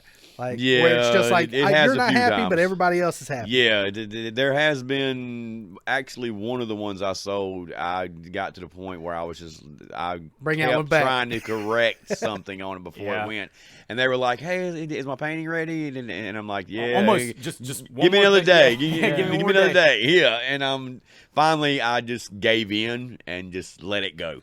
Yeah. Well, I think at some point you have to you have to just say art. And Yeah, then, exactly. And then be done with it. And we find that in music too, where it's just like we're overanalyzing something so much that it's just like, you know what? Just leave it alone. Just leave it alone and let it go and let it be what it is. But But I mean, talking about that kind of goes along with what I tell all the members in the band before each show. I tell them, I'm like, look, yes, we're getting paid to do this. If you miss a chord, you miss a chord. Let's just have fun. yeah. I don't care. Let's just have fun. And generally, that's the coolest thing about music, is that generally, if you're having fun, they're having fun. Exactly. They're all, and nobody is going to notice that one chord because they had a great time. Music's a very in the moment thing, right? Yeah. And so especially You want everybody in that same headspace with you, too. Exactly. You know? like when you're doing photography or art or something like that, and it's for a client, that's one of those things where, and they're paying you to do it. So, you want to be professional as professional you can. as you can with it, But with music, I think there's a little more leeway, especially live music. There's more leeway to have fun and not worry so much about being perfect. And and that's something I still struggle with a lot. I mean, like, I'll miss one note or something at a live performance, and I'll think that's like the end of the world. Like oh my God, why couldn't I played that note correctly or something, like as if any of the 10 people in the audience would notice it anyways. But, like, the other night I was playing a restaurant in Greensboro called World of Beer, and there was. I missed that shit. I tried, but I tried to get out there. I was in Greensboro. Everybody was at, because it was a little slow the other night when I played there. Everybody was at Foothills and Tilted Ladder. It's okay. Well, this was Saturday night. This was when Jason Leak was. Oh, okay. I'm sure it was packed Friday night too. On Friday night, I had the first rotation for karaoke was 22 singers at Foothills. I'm like, this is amazing. Yeah, that's awesome. Yeah, it sounds like they had a really good coming weekend. out. Yeah. Shout out to Foothills. Foothills Grill and Tap. I think we have talked about Foothills in like every episode. Yeah. If we ever get really big on this podcast, so is Foothills. Yeah, Foothills will get big. Yeah, we'll ruin it. We'll ruin it for ourselves. We're gonna make Foothills have a second location. Yeah, and it's gonna grow from there. But yeah, secret and then location. but also Foothills too, is gonna be the main sponsor for y'all. Yeah, it's gonna turn into sponsored by Foothills Grill and Tap. Yeah. And also too, Saturday night, Mean Street was playing at Tilted Ladder. Yes, they were. So that's where Chance and Lucas was. That's where everybody was, and I was in Greensboro, and there wasn't as many people at that my show. But it's a restaurant anyways, so like I'm playing acoustic music. They're pretty much there to just eat their dinner. I'm like the radio, Exactly. So if I miss a note, like nobody there gives a shit, but I give a shit. Yeah, exactly. As long as you do. And see, I had the same issue as you. Yeah, I would be like, man, I hit that chord wrong. Yeah. Man, I sung that wrong. And then finally, I just got into like it was starting to cause. I could see it was causing issues in the beginning with my band members because it would rub off wrong, and I would come off sideways of them. And then finally, I just got into the headspace. Yes. My fiance helped me with that. That's what they're there Thank you, for. Brandy. Shout out to Brandy. She was like, stop. Take a breath. You're doing this for fun. Once it becomes a point that it's not fun, don't do it no more. And I'm like, you got a point. Yeah. She was like, so what if you missed it? Fix it next time. Yeah. See, I'm starting to realize that too. Life's too short not to have a little bit of fun. As a live band, you're not necessarily getting paid to be like the greatest musician in the world. You're getting paid to entertain. Exactly. Is what you're getting paid for. So. You have performers, entertainers, and performing entertainers. Right. I mean, so that's the 3 stages of music. Yeah. And so obviously we've talked about the band some, but. Obviously, new merch, as we heard. Yes, so we do. We have 2 shirts, bracelets, guitar picks, koozies. Yes. Hell yeah. Koozies. What were we doing wrong? Yeah, we were doing it wrong. 5-inch round vinyls, hats, bandanas, and we have these cool things. Thank you, Brandy, again. Shout out to you. She ordered these 2-inch rounds buttons that have this white and has the SWJ logo on it in that's black. Awesome. And they're magnetic, so you know how you get beer buckets? It's magnetic, and when you pull it off, it's a bottle opener on the backside of it. Swear to God. That is insane. It's great. That's insane. So if someone was wanting to get some of this merch, would they just hit you up, They can hit me up. If they attend one of our shows, you can actually follow us on Facebook, and you can see all of our booked upcoming dates. It's Stillwater Junction. We're on Instagram now. We are also on YouTube now. We have our own YouTube channel. Sometime this week or next week, the band will become a full-time business, LLC. Hell yeah. And which means we'll have a website to come, which will have everything on it. You can buy merchandise off of it and everything. So in the meantime, you can contact me and or be at one of our shows. Speaking of that, May 6th, this coming up Friday, Pilot Mountain Mayfest. We are the first band for Pilot Mountain Mayfest. We hit the stage at 6 p.m., play from 6 to 8. Then Saturday, we go back to Call Family Distillers in Wilkesboro. And we play from 8 to 11. So we've got 2 shows this weekend. We're pretty stoked. If the Predator's stoked too. Predator. Yeah, I know. He's even excited. So if anyone would like any merch or like to actually hear us that haven't heard us before, you can come up to Pilot Mountain Mayfest if you're from around here. I'm just going to go ahead and incentivize people. You can get merch at a gig. Yeah. You want to see them first. this episode will come out Friday morning. So if you're listening to it this Friday morning, make your plans tonight to go out to Pilot Mountain to Mayfest. Tonight. And check out Stillwater Junction. Or if you're more in the Wilkes County area, then go check out them at Call Finley Distillery. Saturday. May 7th. May 7th. And we'll also, the end of the month on a Sunday, our first Sunday gig, actually, we will be at my buddy Zeb Williams, Old Nick Williams Farm and Distillery in Louisville. We'll actually be there. I haven't played there yet. He's got an amphitheater that's freaking amazing. They seem like they're growing. I'm hearing about them more and more as time is going on. So, shout out to Old Nick Williams. Yes. So you get 3 chances this month so far to actually see us. Yeah, well, I mean, and all in the same way. Y'all stay busy. Yeah. Gotta keep it busy. We've got 2 in 1 week and 1 at the very end of this month. Hell yeah. Sweet. Well, yeah.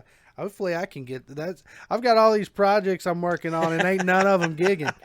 So I got to figure one out. I think that's mostly like kind of question wise, kind of what we wanted to get there. So is there been anything like, think about this week and what's, well, I mean, it's Monday for us, Friday for y'all. Yeah. But, this past week, is there been anything that's kind of hit your brain that's just kind of been like, well, I've got some talking points, but they're obvious ones. Everybody's seen everything about Johnny Depp, and everybody's seen everything about Elon Musk, and everybody's seen everything about Mike Tyson. Oh, I don't know if Nick saw that. I've seen that. I didn't watch it. I saw that was like interesting. Very interesting headline. But anything like that has kind of come to pass. At least he didn't bite the guy's ear off. Yeah. I think honestly was, it seemed like he was ignoring him pretty good. I still like Mike Tyson regardless. I mean, it doesn't make a difference. He's amazing. I don't care if he's in his like 50s or 60s now, and he still has the strongest and most powerful punch out of any boxer out there. He's just a bad motherfucker. You like, don't mess with Mike Tyson. Just stop. I mean, that's a bad idea. I mean, don't even pick on the way out. But you know, I mean, it's just well, and there's even some people that like he's cool with, like that make jokes and stuff. But it's mostly just showing him respect. Did you see him in Ip Man though? In what? Ip Man. Ip Man? You haven't seen? Oh, you have to watch Ip Man. He is actually in one. I think it's Ip Man 4. He actually fights Ip Man, which was in the storyline goes. I'll give you. Is this like a show? Or? No, it's a movie. Ip Man was the sensei for Bruce Lee. And they've made movies about him. Well, he actually, Mike Tyson's in one of them and actually fights Ip Man. Oh, it is amazing fight scene. I got to check that out. And I think Donnie Yen plays Ip Man. Okay. Yeah, that would, okay. I get it now.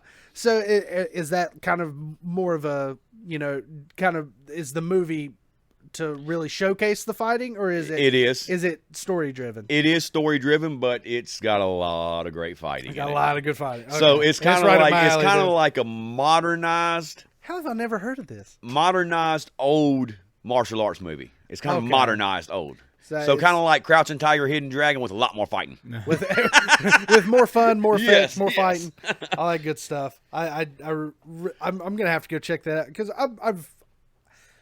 I've never been like a new boxing fan. Yeah. But I've always found myself like going and watching old fights that people talk about. And I'm like, I want to experience them too, even if all I get is this silly YouTube video. But like Mike still, I mean, even in his age, is one of the baddest dudes to ever. I wouldn't want to get hit by him. Nah, I don't care how old he is. Like, you couldn't pay me enough. I'm sorry. It just looked like he was. It looked like he was minding his own business. And that guy was bugging him, and he eventually. I don't know if he warned that guy, but he was Mike Tyson. So did we really need warning needed? Did we really need some warning? No, I mean, I think it. I don't think. Yeah, warning doesn't give Will Smith the pass. He's a comedian, and I'm sorry. I'm all for Johnny.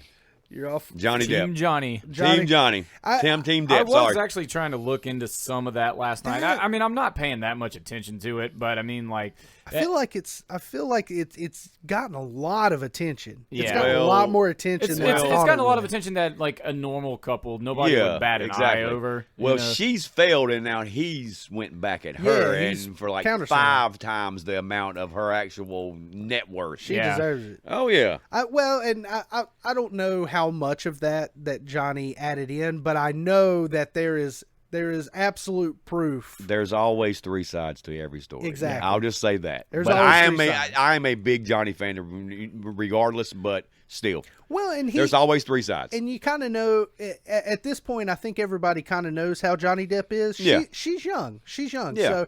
So there you don't know what her celebrity persona versus her.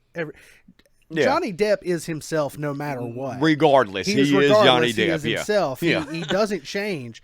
So, and you kind of see what he gets into, but there's a like even I was reading this morning where his one of his bodyguards was testifying that that and it was a case of he had to eventually get in the middle of them. Yeah.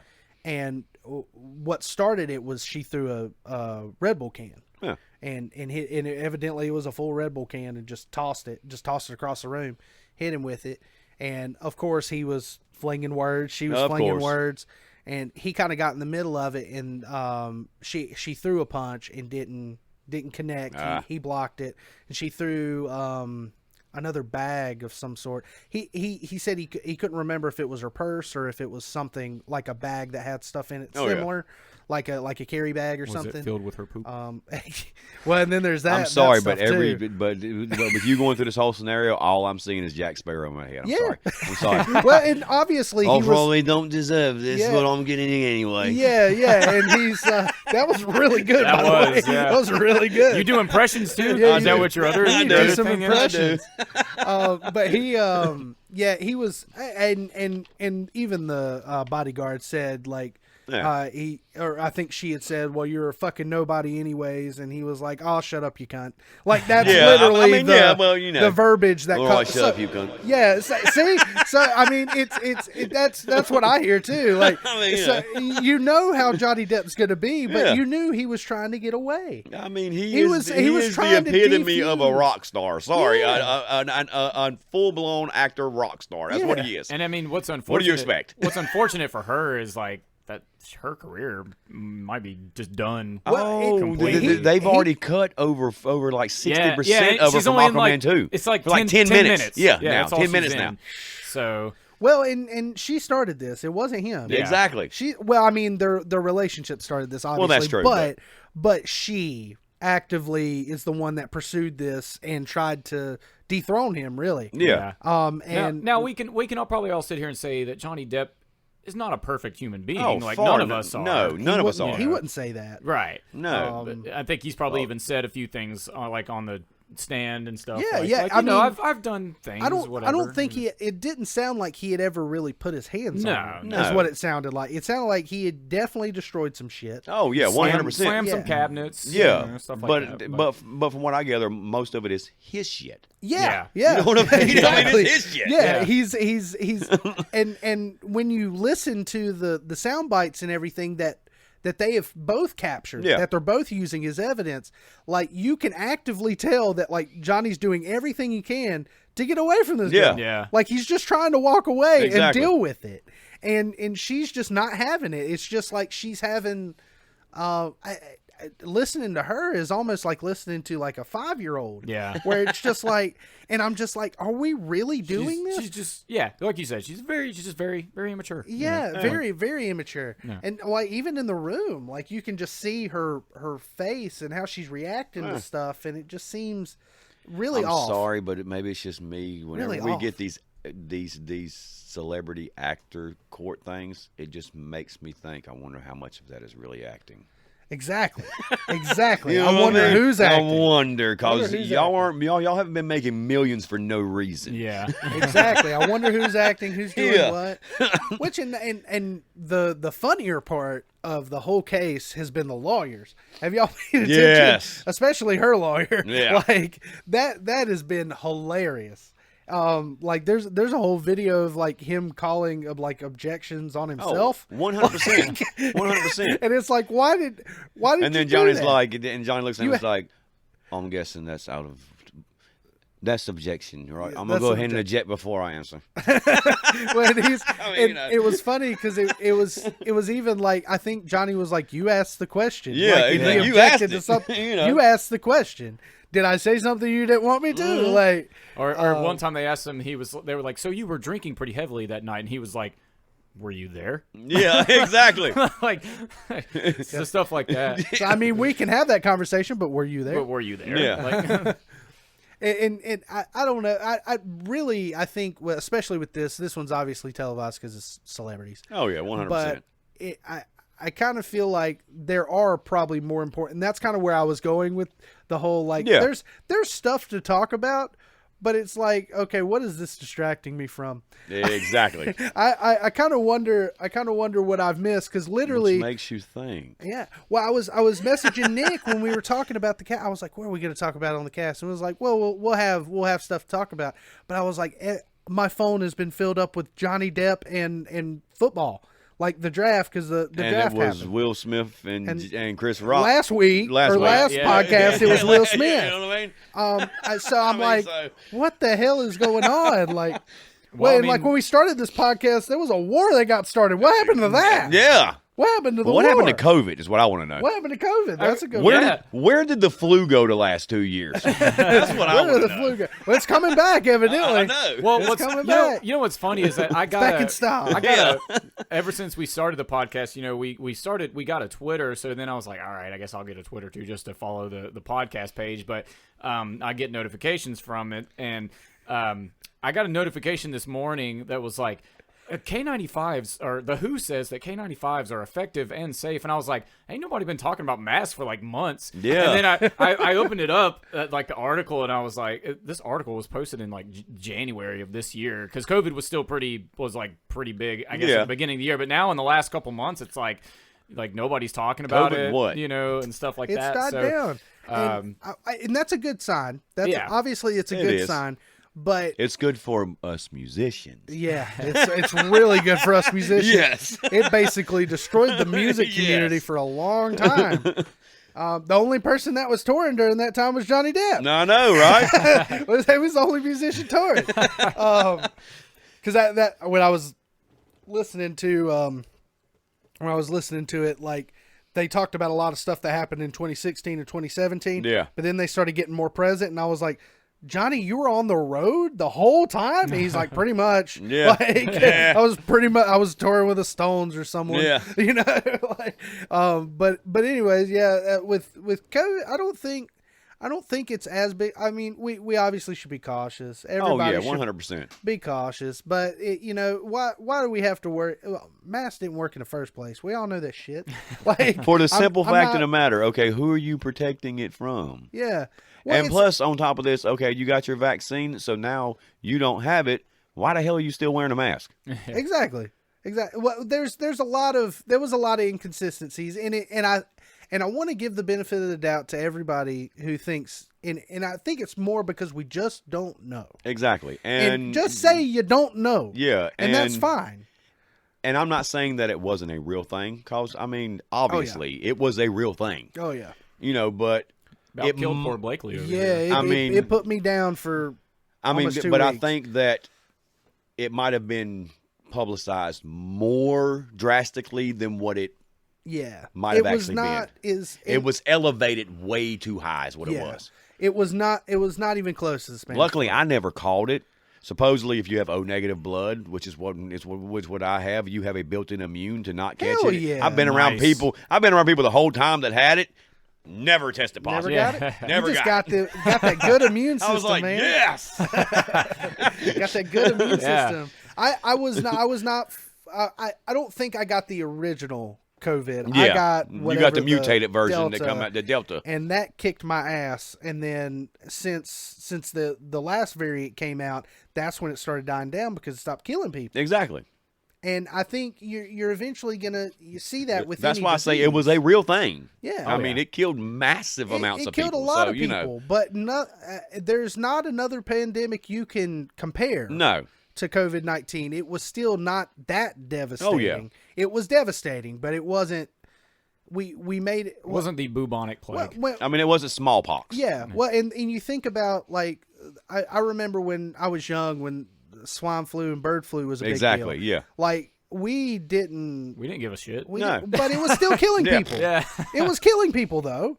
It Yeah. was killing people. Oh yeah, definitely. So, and I think we just reacted. The world inevitably Exactly. reacted too hard to this. well, and I think we were in it was a the not knowing. Well, it's We were in a also time a of- different generation as well. You're right. Yeah. We were in a time of probably the craziest presidential elections that like the past two. That's probably been the craziest ones we've ever seen in our Oh, yeah, lifetime. definitely. Oh, Definitely. You know, so there was a lot of that going on too. You know, a lot of the divide stuff and all that. So it definitely became politicized when it probably shouldn't have Exactly. became politicized in the first place. You know, but Just gave ammo. They tried to use it as a weapon, Yeah. or vice versa, as you say, ammo for the other one. So Yeah, and each side was bad about doing that. I mean, Yeah. there are individuals in both parties that were, not as, they were not going to use that as a talking point. And I Exactly. think that was the smart way to handle that. Yeah. But there were some that's like, nope, let's use this to my advantage to get elected Yeah. or get someone else, out of office or Maybe- however. maybe that could be You a know. segment just 2020 in review. Jesus. Yeah. Jesus Christ. well, so I do don't you know have if I want to. so do you have multiple podcasts to cover that then? Yeah. You might have I to. might have to make that a couple episodes. Yeah. I was telling I can't remember who I was talking to about COVID last, but I was like, what am I supposed to tell my children happened? Yeah. How am I supposed to explain this? Because like There's no way to explain it. you're gonna Yeah. read it a million different places and Yeah. everybody's gonna say something different. Exactly. And what the fuck am I supposed to tell my children? Like It sucked. Yeah. that's all I could say. the was a very shitty whole time. the whole 2020 year was wiped completely just- clean. it Sorry, never- it's just, it it never just wasn't existed. there. Yeah, Never everything's existed. shut down, babe. That's all I can tell you. I mean, and it was a the start of the year was pretty good. I feel like like January into February, like everything was normal. You're in a new decade, so Yeah. the Roaring 20s, and then that happened, and it's like, well, fuck, all right. Yeah, Yeah. you think what? Look, I'm gonna go with the conspiracy theories. You know what Oh, I mean? I Look, like conspiracy look, theories. When 1999 was becoming 2000, Y2J. Y2J. Yeah, well, yeah, Yeah, And everybody then started freaking out. 2019 became 2020. COVID-19. yeah. Well, and I I wonder what 2030 is gonna bring. yeah. What was the other thing that was big there an deal 80s in 2020? It was To it was 90s it had change? well, no, it had nothing to do with COVID in 2020, but there was like the killer bees or something that they started Yes. talking about, Yeah, the killer bees. Japanese. Yeah. Yeah. something like Look, that. I have figured this out. It's like every 10 years, there's some type of massive Yeah, outbreak of something, or it's every 4 years. yeah. It's one or the other. Every 4 or every 10. It's one or the other. We're gonna have some type of massive thing that happens. Yeah, no, you're right. You're definitely right. It's pretty much And you can set your clock on it. and we're promise. watching we're watching these things go by, and obviously it gives us content to talk about, so I'm not going to complain too much. But at the same time, the even like we're talking about weekly things, like Yeah. how things are changing. Like, okay, so now I don't get my normal supply of Will Smith memes that I was Exactly, getting. And I exactly. was falling in love with it, but it just got replaced with Johnny Depp memes. And basically Amber shitting in the bed. That's Yeah. basically what the memes are. Yeah. So, which in just not to beat a dead horse, but to go back to the Johnny Depp thing, what makes an individual think that shitting in the bed is what did that do for anybody? I don't know. That I No feel like idea. that would like almost like that would be Did- belittling myself while I'm trying to do something hope- to someone else. Yeah. Like, I mean, I hope quite she understand that. at least wiped or something after she like, did what it. the fuck? It's got to be mean, uncomfortable to walk around yeah. after you didn't wipe. What has to sink into your head that makes you want to shit in somebody's bed? Didn't she try to blame it on the dogs or something like that? Yeah, but I There's mean, a total difference. She between had to human admit and it, though. dog Yeah. feces. She had to admit it. Like, she admitted the truth. I like how Johnny Depp described it, though. He was like, I just looked in the bed and I saw it was her fecal matter. Yeah. Did he say fecal matter? Yeah, Yes, he he did. said He did. fecal matter. Like, Yeah. he's so proper. So, like, just what possesses a person to go, that'll really get them? I'll just shit in their bed. That's like what a white dude does to another white dude when they're like 16. Yeah. Like, No, that's Yeah. in like Step Brothers. When, Yes. when Yeah. Will Ferrell Yes. goes to put his nutsack on Yeah. John C. Reilly. I'm going to go put my nutsack on your drum set. Don't you put your nutsack on my drum set. I think if their relationship is anything like that, then maybe it would have turned out better. Yeah, true. Because it all ended in boats and hoes. Yeah, boats and hoes, Exactly. That's It had that had a happy It's ending. full-fledged a happy great ending. happy ending. Yes. But For the boat it didn't, but you know. No. I was trying to tell Steph, I was like, because I saw the meme first. I didn't even know this was a thing. I had no idea, and I saw a meme, and I was like, What does did that she? mean? And I looked over at Steph. I was like, did she shit in this bed? I didn't even mention who it was. And Steph looked over at me and goes, yes. And just like that. Just like that. And she was like watching something like a TikTok on her phone or something. And she was just, yes. Like, didn't even have to ask who I was talking about. And I was like, are you fucking serious? That's and then I crazy. had to go like listen to it. And I was like, this is real. Yeah. Like, this is not just like, I can't imagine anything. I just don't get it. I just don't get it. It's funny. But we're talking about like You have to be really fucked up, maybe. And that's the only thing I can think of is like drugs. I mean, I remember back in my Like- days, you put dog shit in a brown bag, set it on fire, and put it on Yeah. somebody's front porch. But Yeah. but like Not as imagine messy. breaking into somebody's house, shitting in their bed, and leaving. No, it'll be funny after. I just don't think I can do that. I'm sorry. It'd be funny after, but like one Not like with the DNA the stuff they potential- have now. yeah. You are done. Yeah. potential to get caught is Yes. extreme. Like But talking about just, changing or rolling with the changes and stuff like that, or something happening, every 10 years or so, talking about the Russia-Ukraine thing, like everybody was all like World War III, here we go, and shit like that. But like if you go and do research, like, man, That's shit, the problem. shit with, like this Yes. always happens. There's always some kind of Always. conflict. It's unfortunate. We don't want it to happen, but there's always some kind of conflict. You can go, I mean, even like on YouTube, I don't know how YouTube isn't always that credible, but they have like the Watch Mojo channel, and they're like 20 times that the world almost got into nuclear war. Yeah. Like and it started obviously in the 40s when nuclear weapons became a a thing. lot of sites like And- that will, if they're reliable, they'll cite their sources and Yeah. you can go vet them. Yeah. So it's like I know it's a serious conflict and everything, but like I don't know that I don't think it's that serious at that level. Like it'll die down eventually. Oh, yeah. Something will get resolved. Well, and I think somehow. that's why we're not hearing much of that war that's going on right now, because it kind of it's stalemated now. Yeah. There's nothing new coming out of it.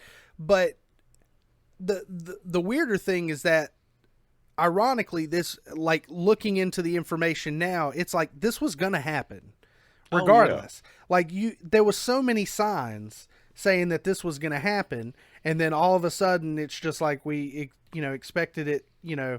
Oh no, now it's gonna happen, and then it happens tomorrow. And then you're just like, well, shit. I mean, could we have prevented? Could we have prevented it? Probably not. No, I mean, because we weren't involved in it to Yes. begin with. Yeah. yes. And so, I mean- and I've kind of talked to a lot of people about it too, and I really want peace in the world. That's what you 100%. ultimately want. But there's going to be some conflicts, and there's not going to be a bad person in the instance. Yeah. Now, in this case, when you got someone like Vladimir Putin, like, you kind of have to. The man doesn't have a great track record, let's That's just true. say. But also too, he was kind of. I think I've said this in another podcast. When you look into a lot of it, you can see where he was disrespected pretty often. Yeah. And it was like, eventually a guy like that is going to get pissed off enough to just take what he fucking wants. Yeah. Like, he's just going to. Like, Not successfully, I might add, but yeah. Yeah. Well, and I think he thought that was going to move a lot quicker. Yeah. Because they had just had a regime change and stuff. Like, so he thought that they were not going to be prepared at all. And it's really, in reality, they weren't. Yeah. They weren't prepared for it at all. But they became prepared fairly quickly. They rallied up really quick. Russia just has too much to take care of. Exactly. They've got too much. There's too little people worrying about what's going on in that war versus like protecting another side. You know, they have to deal with all the other big powers too. You know. Well, I say just give it up for our U.S. military anyway, the ones that are actually over there. Absolutely.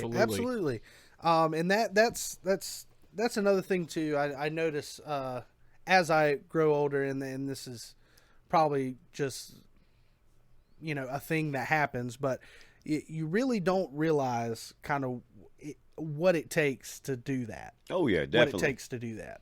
To just be a service, you know, in the service, even if you're not, you know, on the front line, you know, even if you're, you know, just making sure technology works, or, you know, riding in planes with, you know, whatever you're doing, you know, it takes all of them. It don't just take one. It takes every single one of them. Even where Cody was telling him, maybe I'll get him to, you know, tell his story a little deeper, but he was explaining that his grandpa's dad was drafted into the military, but he was drafted as a mailman. Huh. Oh. He was a mailman, so, and it was because he had a license to distribute money, basically. So they needed him overseas to basically give soldiers their paychecks. That's basically because he was, I guess, bonded or whatever they called it, to carry that much money or that much, however they were paying. I don't know how they were paying. Yeah. That, I guess that would have been World War II. I think probably. I think it was World War II. Yeah. I'll get him to talk about that more, but I just find out like that it's like, nah, he never saw battle. But, you know, if those men didn't see those paychecks, exactly. it took that mailman being over there. You know, that's you don't think all the little things. Oh yeah. You know? Well, my grandpa, you know, he was in the Navy. And the there Predator, he is again. the He's Predator after was us. he's coming. Yeah, he's coming for you. He's Talking after about war. us. My grandpa was in the Navy for 20 years. I think he was there from 55 to 75. So he was, he might have started at the very tail end of the Korean War. I don't remember that, but he was for sure in Vietnam. But he never saw battle, and that was one of the more deadly wars that we've had. You know, but he was he was like the head chef. He was a chef. Yeah. That's Hey, awesome. I mean, Yeah, so people got to eat. yeah. Exactly. Yeah. And so when you go to his house, like you have to expect to eat something when you go over. You're there. gonna eat. And Definitely. it's always usually at a set time. Every time Exactly. you go. So it's a set time. yes, yeah. And if you're like if you're late, you know, he won't like berate you for it, but he'll be like, well, you know, I had it ready about 6 o'clock. You know, Probably Yeah. cold now. Yeah. Probably cold now. Shout what out the hell you doing, You realize Nick? it's 6:05. yeah, right. shout out to my grandpa Maurice Shoemaker. 20 years in the Navy. Salute to you, Papa. Yes. Yes. Salute to you. Salute to you, and salute to you all you veterans, because that is you were way braver than I am. And Without Yes. them, we wouldn't be where we are right now. exactly, Yep. and I appreciate you allowing me to sit here and talk on a podcast and play music instead of doing that, because I am not a brave soul. That's I'm a wimp. What else do we have? Yeah, so we've got legit as shit. But if there's anything else you think of, Well, we can how about go on so? about Let's ask you how you got into like the DJ world. You know, Oh, doing, yeah, like yeah. karaoke and Well, stuff like okay. that. At the age of 16, started going around to a couple spots, doing karaoke. Turned 18, decided to become a DJ. Okay, so it was karaoke, then DJ. Yeah, then and I both. became a karaoke DJ. Yeah. And I traveled a lot for a bunch of years off and on doing karaoke DJing a lot up and down coast. I was all over North Carolina. I'm doing it Real back when it was really big and just coming out. So you know, I was working a regular job during the day, and it was nothing for me to have 4 to 6 shows a week. Wow. You know, I mean, it was crazy. Predator and likes that. yeah, and it even got to the point to where I was having to haul equipment so much that one of my buddies had an old ambulance, and we converted it over and repainted it and named it the Jamalance. So we carried all the equipment around in it. It was great. Thing ever. Like so cool. like the Jamalance seen Myrtle Beach a lot. Yeah. But so with something like that, because I had asked you before too when you told me about that I asked you, I was like, do you still have it? Like, I was kind of excited to see it. But with something like that, did you find like upkeep was kind of the problem? Keeping it running? Yeah. And then, you know, eventually life happened, and I just got out of doing karaoke DJing, and I was like out of the karaoke world for years. I mean, a good long bit of years. And then, I ran back into a DJ buddy that I met many years before that when I actually started, and he was like, hey, man, you know, why don't you come back in, you know, start karaoke DJ again? I'm like, man, I'm not carrying around all that equipment. Because it took like 45 minutes to an hour to set up before your show and tear down. I mean, it was annoying, crazy. Man. Oh, yeah. Like, you had to have equipment like you have for like bands now to do karaoke, and I'm like, dude, I'm not doing for all that. One cable can screw it all up too. Exactly, you know? right. And he was like, no, everything is compact now. You can fit it all in the trunk of your car. And I'm like, there's no way. So I went out to one of his shows and seen everything was on a computer. He had programs, you downloaded stuff. He had a Bose speaker and some mics, and I'm like, dude, this is great. Yep. Technology has evolved. Yeah. So I eventually evolved back into doing karaoke DJing, and you know, I was doing a lot of shows there. And then when we got together, you know, started doing the band, I backed away from it and only kept 2 DJ spots. Doing, you know, as far as the karaoke, I do a Vanishing Point in Mount Airy every other Sunday. And then I do Foothills Grill and Tap in King every other Friday. Hell yeah! And which leaves available dates on, you know, the weekends for the band. Yeah, you know, the band booking. You got multiple gigs going on, which is where I'm progressively moving, you know, more further to doing more. Right. You finding that more enjoyable than the karaoke? Lot, but very much. I mean, don't get me wrong. I love karaoke, and I love all of my, you know, like all of my karaoke people that come out and you know, sing a lot.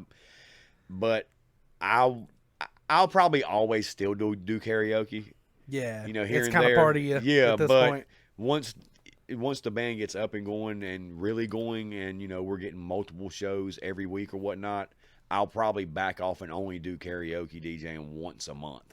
You know, I'm not going to step completely away from it because I love my karaoke crowd. I mean, there's nothing like it. A band can't replace a karaoke crowd because it's a totally different thing. It's a you know totally what I mean? different. Yeah. I mean, when because we're up there singing, I can pull somebody up on a stage, you know, to sing with us, you know, when we're doing live music, but I'm doing karaoke. Like this past Friday, it was like a 12-year-old boy was like, hey, can I sing? And I'm like, what song you want to sing, bud?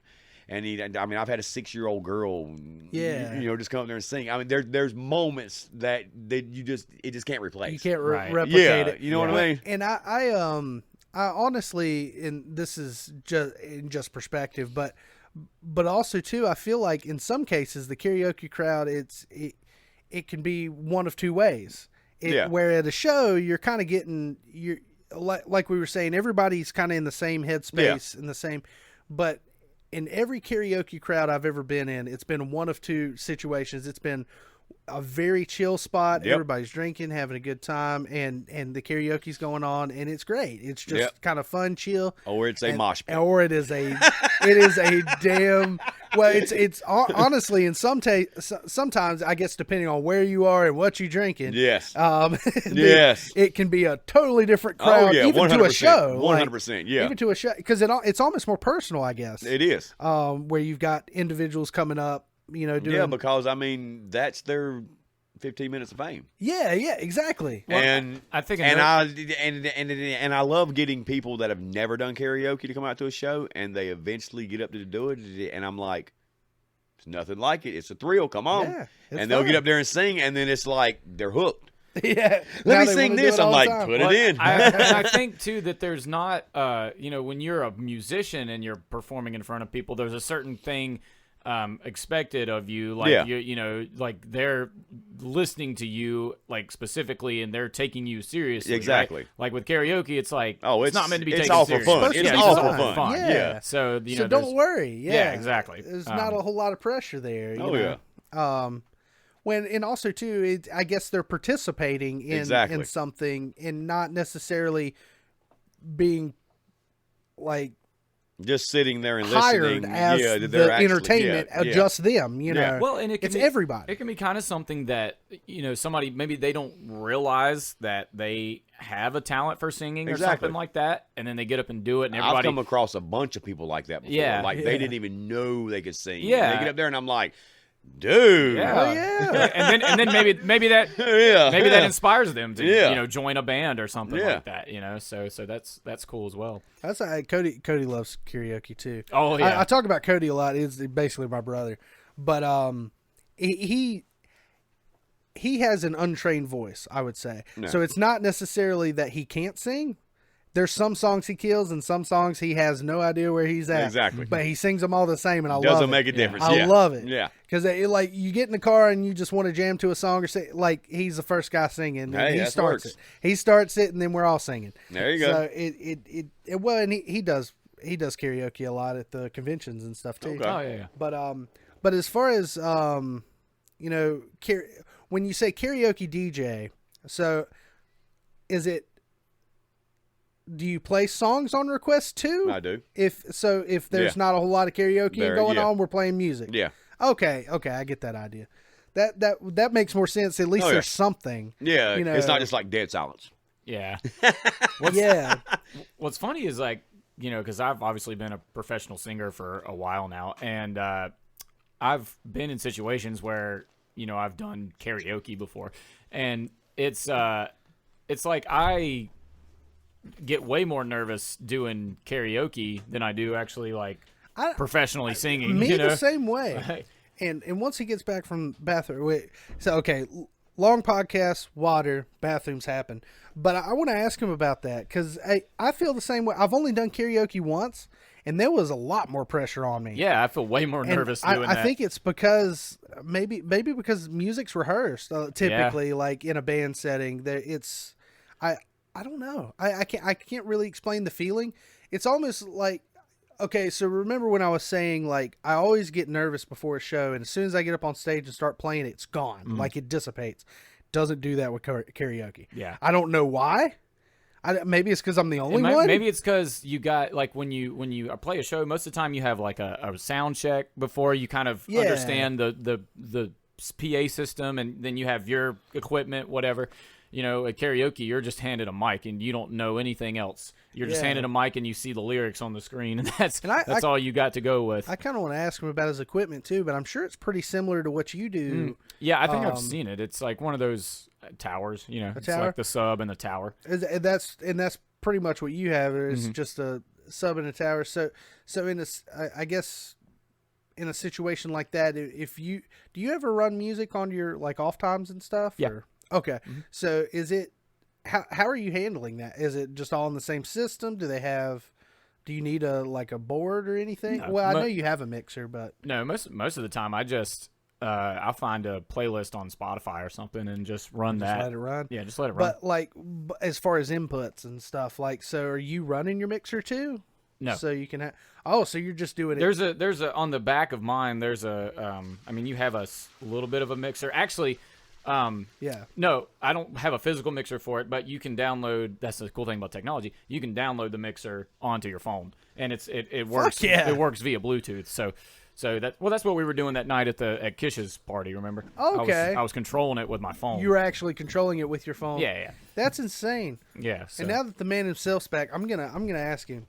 So with now that you feel better. Oh yeah, That much lighter. Yeah, seriously, you about have to. So when you're doing these, well, we were just chatting about like playing a show or something. As I was saying, I always have anxiety or Yeah. like I'm not like ready to get up there. I'm nervous. I'm like actively nervous, going like, what if you just don't tonight? Like I'm literally telling myself stuff. But as soon as I get up there and start playing, we're good. Like everything's fine. Once it starts going, I'm in a completely different headspace. Exactly. It's almost meditation for me. But in a karaoke situation, that doesn't go away. I've done karaoke once. It doesn't go away. I'm still like, it's still here, and I'm just like, what if I just walked away right now?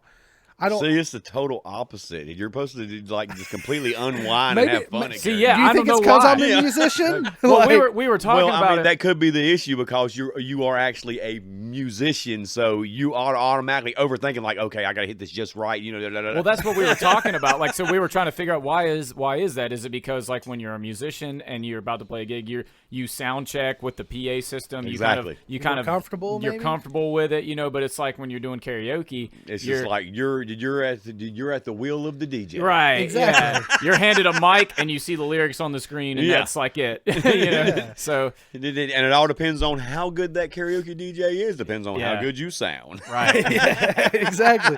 So, well, and actually, into that point, because I was asking, because I think he runs a pretty similar system to you, but like when you started, like equipment, I know you were saying you're like This pretty time close to a or band back in the day? back in the day. Oh, 'Cause God. When I find you kind of, it's interesting how you progress too, because when you talk about it, like it's almost like you've I've used I to do went back something again. and then you like cycle back to Yeah, these I'm cool right back because hobbies. I literally just bought a new system for the band, a 3,000 watt system that's almost identical to the one I had when I done DJing, with the exception I had two 15-inch mains and two 12-inch monitors when it was all passive. Okay. With a powered board and amp back doing karaoke back in the day. And now I just purchased a system. I've got two 18-inch sub mains, two 15-inch mains, two He's ready to go. 15-inch If you need this monitors, band. two 12-inch monitors, the Yamaha 1,000-watt 16-channel board,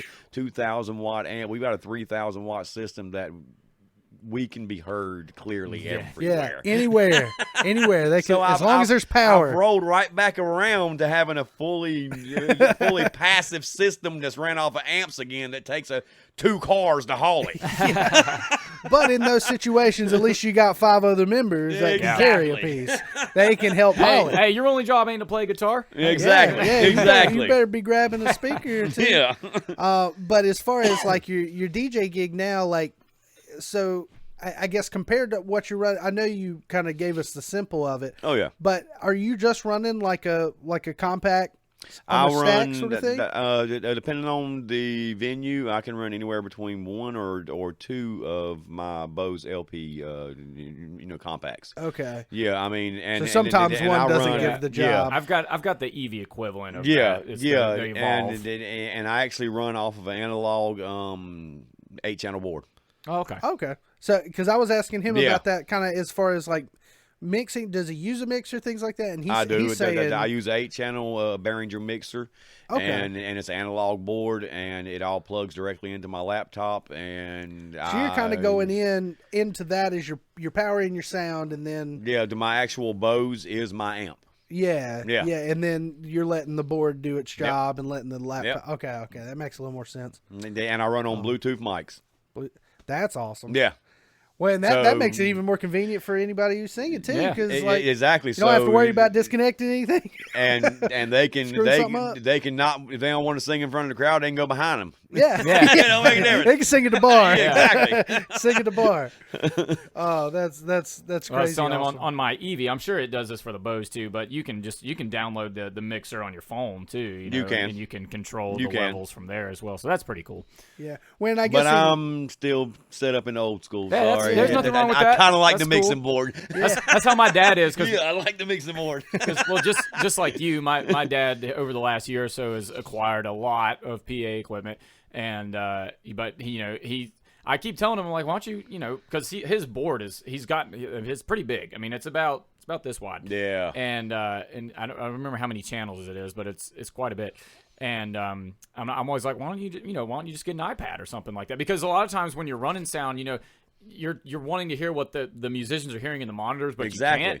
you can't. So if you have the iPad, then you can actually walk over there and see. But I guess I understand where he's coming from. He said, there's cons to doing that. I mean, you have to constantly like swipe through your, I guess, pages or whatever on the iPad. So, I mean, he doesn't like the system really. Yeah. I sounds mean, like. so there's pros and cons to it all, I guess. And I guess Nick, in his kind of solo endeavors too, he's running a lot less equipment. Yeah. He's just kind of plugging in and Just a guitar and a Yeah. mic, and that's it. and just let it roll. Through a Exactly. looper, and that's all. Yeah.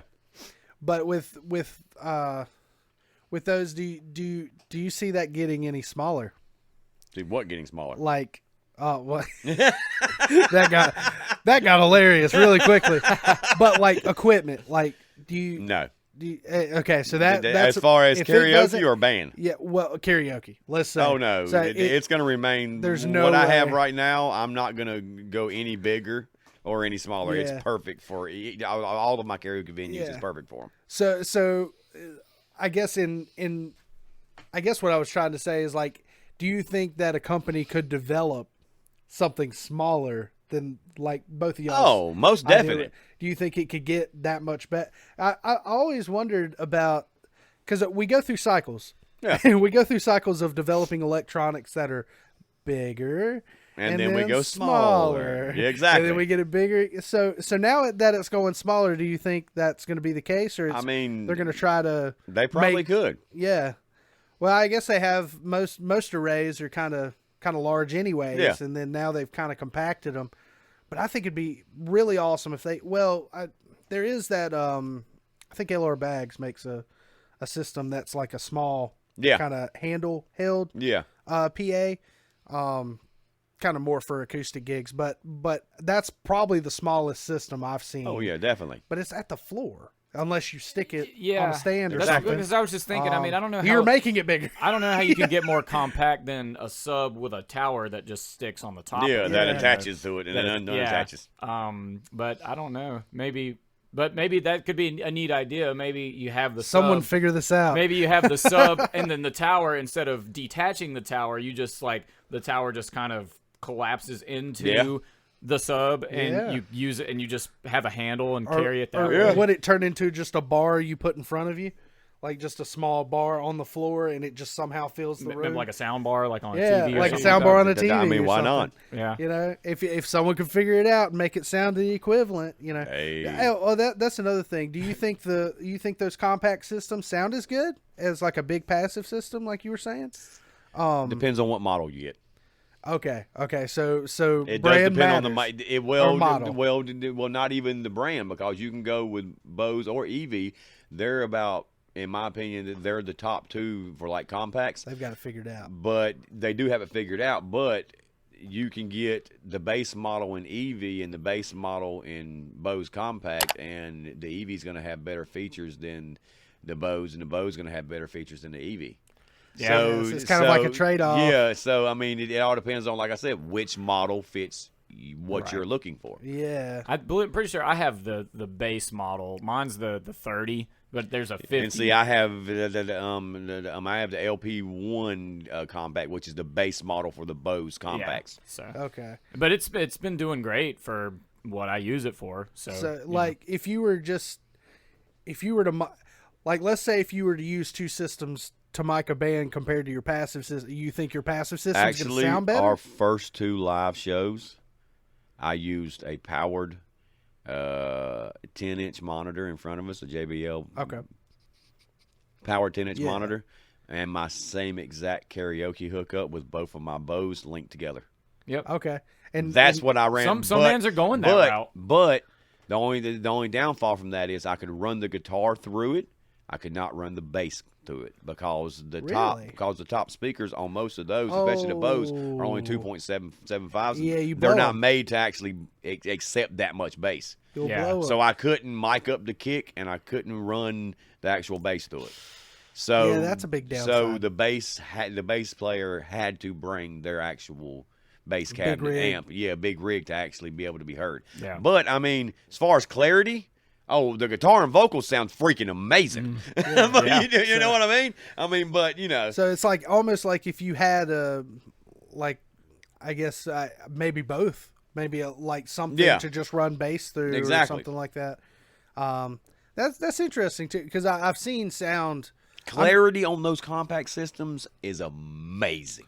Okay. Yeah, I mean, it's crazy. I'm not a big sound man. I mean, so I'm sure Nick will agree with me. It's crazy because you think this little this skinny tower is going to face like 5 inches just one direction. That's the width. It's going to be 5 inches, but that thing spreads 180 or more degrees the whole room. It's crazy. And see, and like using 2 15-inch powers in here, like sometimes directional, they go straight out. Yeah. Sometimes the further you're away from it, the better it sounds. Yeah. Sometimes it's too much, and then sometimes it's not enough. Exactly. Like I find myself kind of moving. Well, they have moved. I mean, Nick's even seen I moved that one up there. The other one stayed in the corner, but that one previously was down by the drums, kind of pointed at us, and it was because I was thinking I was filling the room, and I wasn't.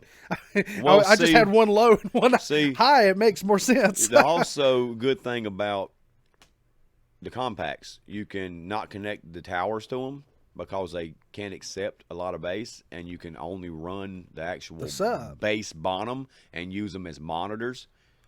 They're great for monitors. That's a cool idea. Yep. Learning, because I really don't know much about sound equipment. This is to the extent that I've forced myself to learn, like just because it's well, and for people listening, it's this podcast is what I'm talking about. Prepare to get disarranged. Are you still getting me in this? Your Johnny Depp impression is insane. All right, I think we need to talk about the band now. I think we need to hear you do more impressions. Can you do anybody else? That's actually the one that I perfected. So okay, so you've worked on. I am a very big fan of Johnny Depp. I mean, especially Captain Jack Sparrow, because I'm a big pirate fan anyway. Is that your favorite movie? Oh, I freaking love Jack Sparrow. Yeah, I love Pirates of the Caribbean. I hate that we're not getting another one of those because obviously they pissed him off. So yeah, I know. Well, I thought that they got progressively worse as they wanted. The first one was great. Everybody watched it for Johnny. That's kind of what we were doing. 100%. The first one was great. The second one was all right. Third one, I saw it in the theaters. I'm pretty sure my little sister at the time fell asleep in the theater watching that one. And I'd never seen the fourth or the fifth one. So shout out to Megan. Shout out to Megan. Well, and I think visually it got better. I don't know if I would necessarily say that the movies got better. Yeah, that's true. But visually, you could tell a difference. But I mean, as far as like impersonations, I don't really. I mean, that's like the closest one for like a celebrity. Most of them is just like different accents. I guess the best way to put it. Just accents in general. Yeah. So I mean, but if you ever put a comedy set together, you got to do some Johnny Depp jokes. Yeah, because you're nailing that one, man. Can you do him in Willy Wonka when he was or Charlie in the Chocolate Factory? Let's see. I don't care. Yeah, he was. I really don't care exactly what you want to do today. Yeah. All I want to do is what I want to do, Charlie. Charlie. Wait, can my parents come and live in the factory? Oh, my dear boy, of course they can't. Of course they can. Of course they can't. But I think if there's a Johnny Depp movie that I had to like say one was there he is again, he's after me. Predator's like, man, I'm the best movie that's ever been made. Okay. But I'm a sucker for Edward Scissorhands. And I don't even know if he really talked in that movie, but I am a sucker for Edward. Do you know what his first big movie was? Were we waiting talking on about this before? We might have been. What is this a dad joke? No. This is actual facts. Actual facts. What was it? Friday the 13th? I thought You're in the ballpark. You were close. Oh damn! What was it then? Oh hell! He's one of those guys. As soon as you say he's one of your Funko Pops over there. Yes. Oh Oh, Nightmare. Nightmare. Why did I say Nightmare on Friday Elm the Street. 13th? I'm a dumbass. I was like, that's completely different. I'm a Friday the dumbass. 13th had one of them. I think the third or fourth one. I've done this before had on the Corey Feldman in podcast. it. where It did. I've done this on the Love podcast the Coreys, by the before. way. Sorry. The Yeah. Coreys. Sorry. I've done this before. Was he in the second one or like I don't remember exactly which one Corey Feldman I mean, was I'm an in, 80s but- baby, so Yeah. I was born like a decade before y'all. well, we talked about on a previous podcast the Corey Feldman song. Have you heard it? Yes. His new. What did you think? comeback. I mean, since you're an '80s guy, I mean, it could have been a lot worse. it could have been a lot worse. That's all I want to say about that. Well, and I was listening to his music prior to that, but it's all very similar. It's It all is. very similar. It is. It is. So he's been consistent. But yeah, I don't know why I said Friday. I'm a dumbass. Yeah, I'm just fucking with Spoiler myself. alert: he dies. Johnny Yeah, Depp. 100%. Yeah, he dies. In a very cool way, though. Oh yeah. Yeah. Steph was telling me how that just to kind of talk about that movie. Steph was telling me that they did that scene upside down. It was upside That's how down. They They did did. it. Yeah. And I was like, that makes so much sense now. Exactly. Like, how they got all that to happen. I think It's they just did like, the- That's so smart. I think they did something similar with the scene in the same movie where the girl was the blonde girl was being Oh, thrown up yeah. onto the ceiling. Yeah. I think that was filmed in a similar fashion. Yeah. That's such a well, and I think that's why all those movies are so like, especially '80s movies in particular, is because the ideas, Cult classics are great. how Yes. they managed to film some of the stuff because they were so ambitious, And to they make did it. not nearly have the technology that we have now. No. They basically had the same technology Look they at- had for the last 40 years. Look at the career of Sam Raimi. So Oh, definitely. he started with Evil Dead, and like when people talk about Evil Dead, a lot of times people like to cite the second one or Army of Darkness. Yes. But like, I'm the one that's like, I'm always praising the very first one, the one they had like a $2 budget for. Exactly. And like, I just like because they were going for more of a horror movie, and I think that they like visually, I thought they made it work. Like, I mean, they were like trying to go so over the top with the limited budget that they had. Like they were, making these demons look just as grotesque as they Oh, yeah. possibly could, with the limited makeup but I thought it was pretty effective. I mean, it was. And I've always loved. I remember the first time I watched that movie was at Bryson Hall's house, and we decided. Shout out to Bryson. Shout out to Bryson. We decided to. Hell of a drummer, by the way. He popped it in to the DVD player, and I've never heard of this movie before, and we watched it, and I was like, and I think everybody might have fell asleep, and I'm still like up watching it, like, damn, this shit's cool. Like, That really, you saying that, popped it into the DVD player, really makes me feel old. You know when I seen it? Drive-in. Drive-in. Drive-in. Drive-in movie. That's that's where I seen it. This is the 81 release. Came out Yes. like 81. Yeah, Yes. the very first one. Yeah. And I was born in 81, and they played it, I think it was like a 10-year anniversary in 91 at okay. the drive-in. 91. Nice. Yeah. I was like, yes. What happened to drive-ins? That needs to be I a think thing they again. tried to People come don't back. want them. Why? I think they tried to come back. So Because during COVID they did. well, because they want they've gotten to that, they want that extreme IMAX sound. Yeah, it's like, nah, I don't care.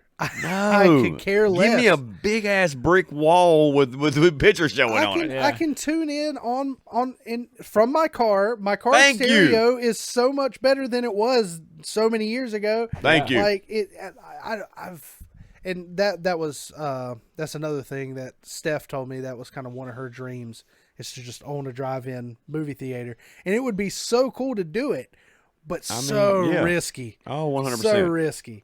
But I mean, but you could do it like like you're talking about.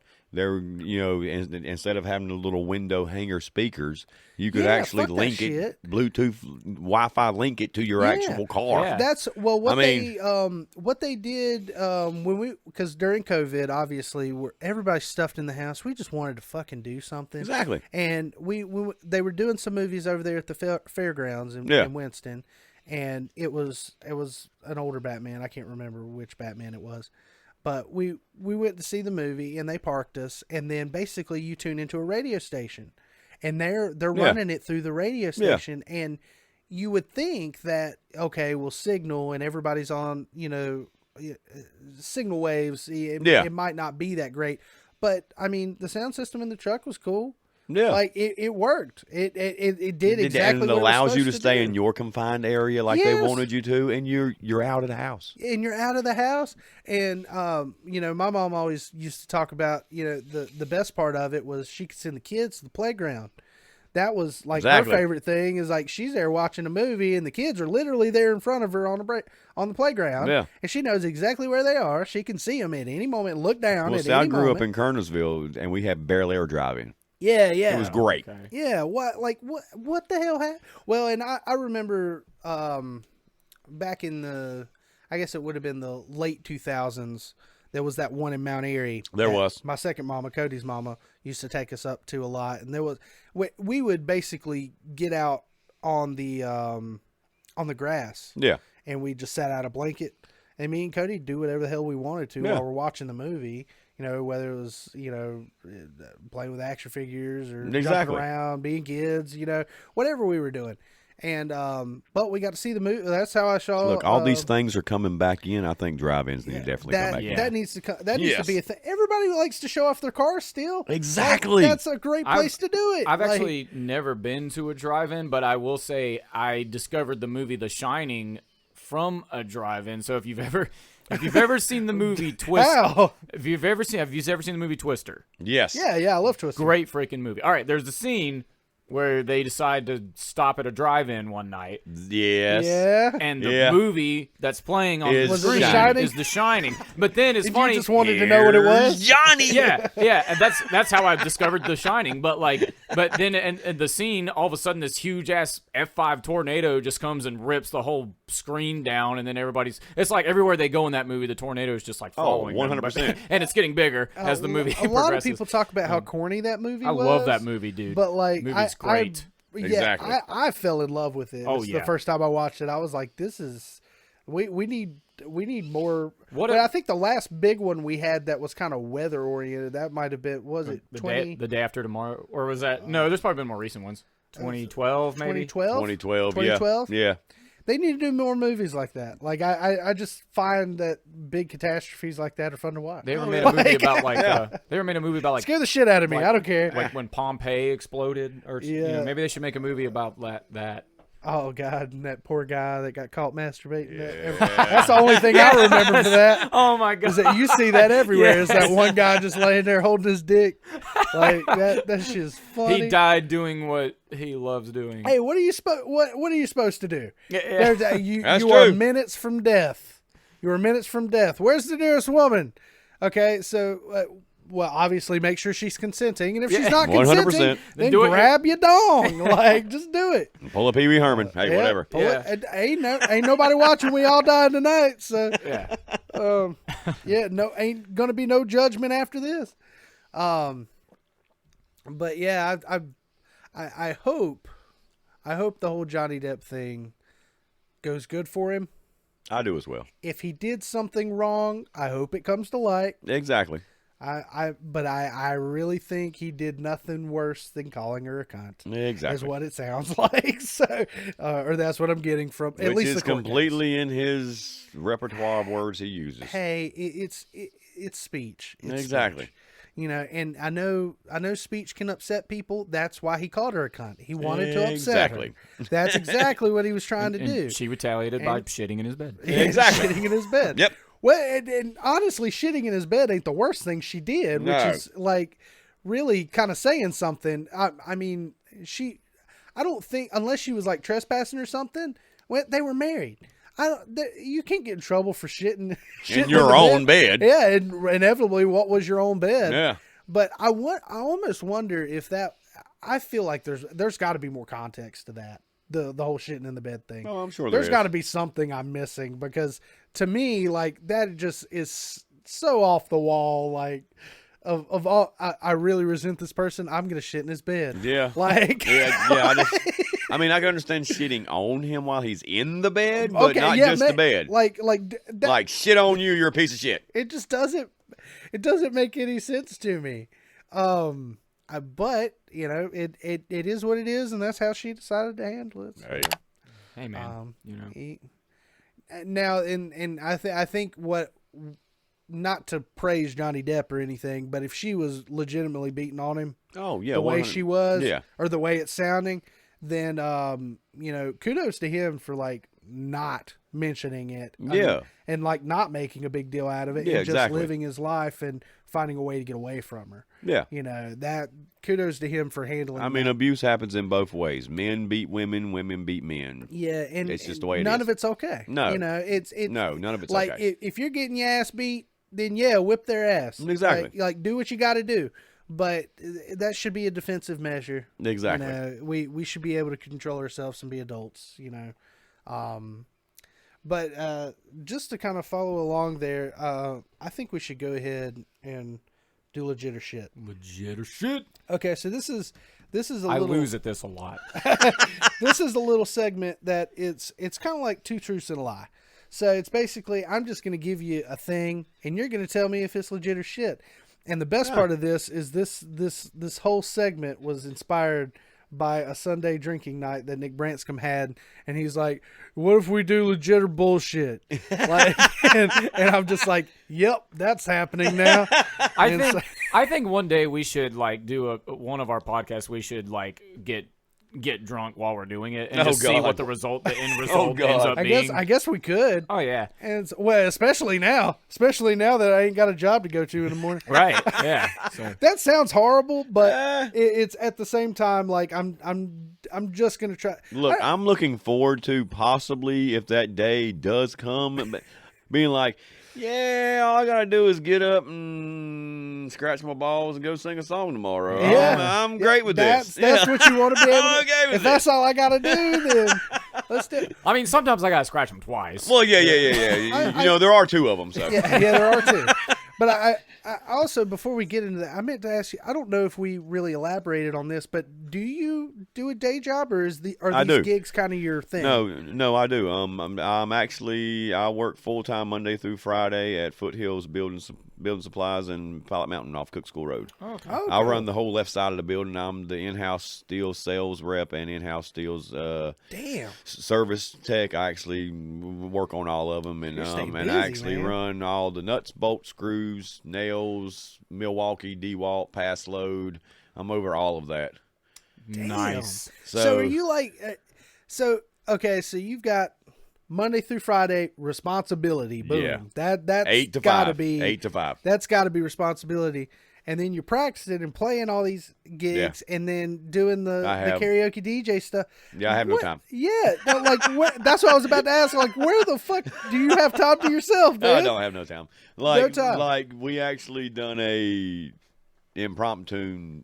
We normally do our band practices on Sundays, but we decided to do it on Saturday this week. Last week, so that we could get the entire new system hooked up, get everything dialed in for the gig coming up on May 7th. They call Family Distillery because they've got a massive stage there. Y'all seen it?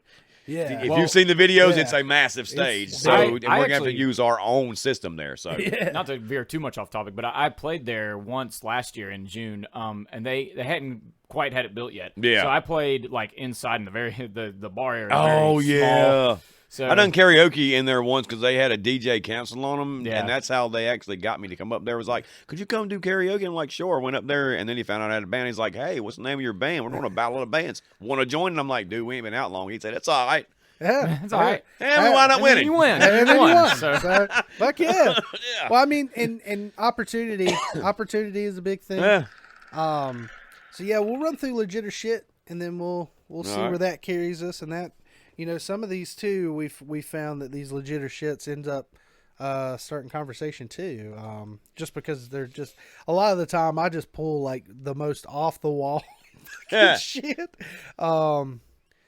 This one's kind of along the same. We were talking about movies, so the world's first animated feature film was made in Argentina. Legit or shit? This I'm one's gonna a say hard one. shit. This one's a hard I'm one. actually going to agree and say shit.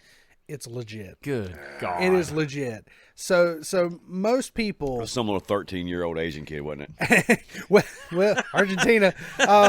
Most people equate that to the Disney movie Snow White. They say that was the first animated worldwide film.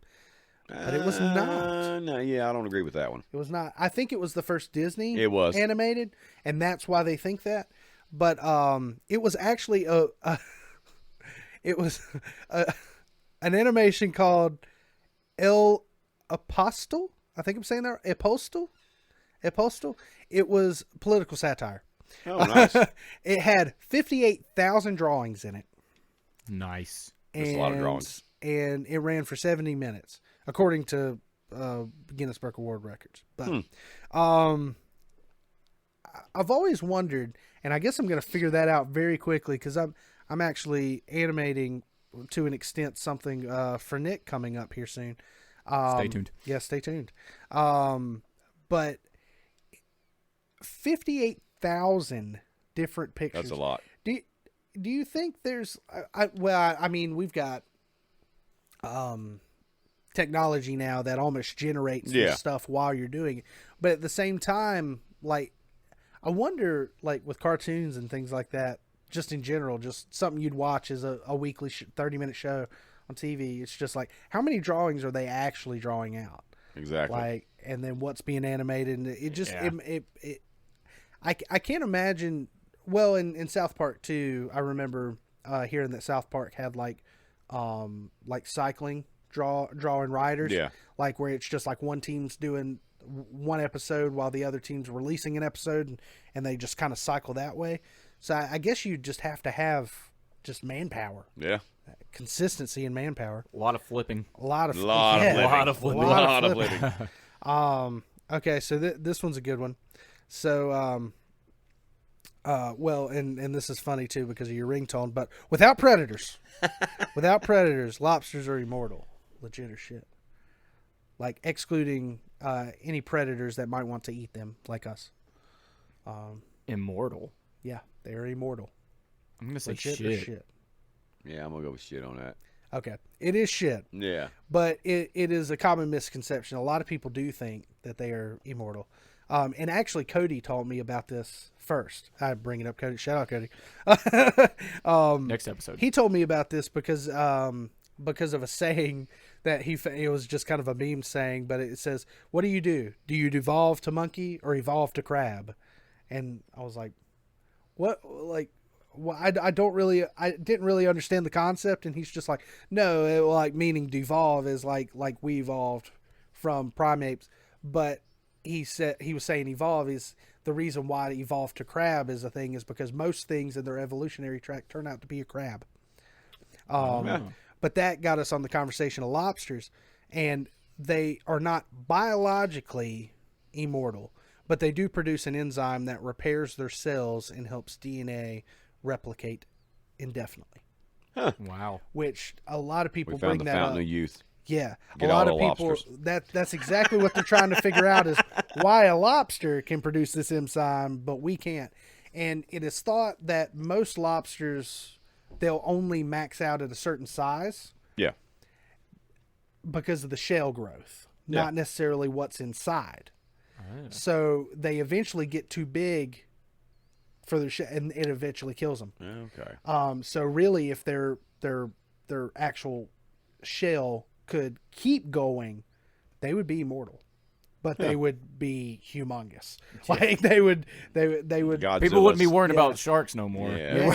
And hey, No. Killer lobster. we've only I know. discovered how much of the ocean. I mean, we have Sharknadoes. Might as well have. I was about to say, me and that's a good movie. me and my girlfriend were flipping through the movies the other night on Amazon, and we just happened to come across this one called Llamageddon. Llamageddon. Yeah, it was That's about great. a killer llama. Nice. And it was one of those, like, it's obviously really, really terrible, but it's like it's like entertaining. It's Comedically like fun. it's like Sharknado. Yeah. Like, it was one of those. It's Did like- Sharknado get a 2? It's Sharknado like 2? E-rated. It's not even up there. It's E-rated. Sharknado got like a 3. It got 3 I think movies. they've got like 100%. 3. Yeah, it did. It got 3 of them. Yeah. Well, I hope the second one was called Electric. And they even Boogaloo. get like, big name actors in some of them. Exactly. too. Like, that is insane. Yeah. yeah. I guess it's just because it's a big joke. I guess. I Yeah, don't they're know. not taking it seriously, but No. that's fun. I like that. Yeah. I mean, it is what it is. It's like karaoke on the big screen. Yeah, karaoke on the big screen. There you go. So here's a good one for you. So when the moon is directly overhead, you will weigh slightly more. Legit or shit? I'm going legit. Legit. Tricked you. It's actually shit. And the reason why is because it does the opposite. So it actually makes you weigh less. Oh. It actually makes you weigh. So Is this like a gravitational pull thing? yeah. So gravitational force of the moon acting directly above an object reduces its gravitational force to the Earth. Oh. So if it's directly over you, you will actually weigh slightly less. Now, So I start weighing myself at like midnight.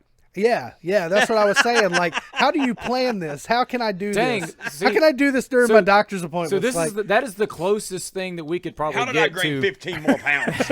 I was sleeping. Yeah, Gravity. that we could get to. That's the closest you, that we gravity. could probably get to, like actually being able to fly. Exactly. Yeah. Well, if we can, I guess it's all gravitational pull. But if you think about that, could you inevitably make like a false moon that reverses the gravitational pull? And now that you're closer to it, now you can levitate and fly.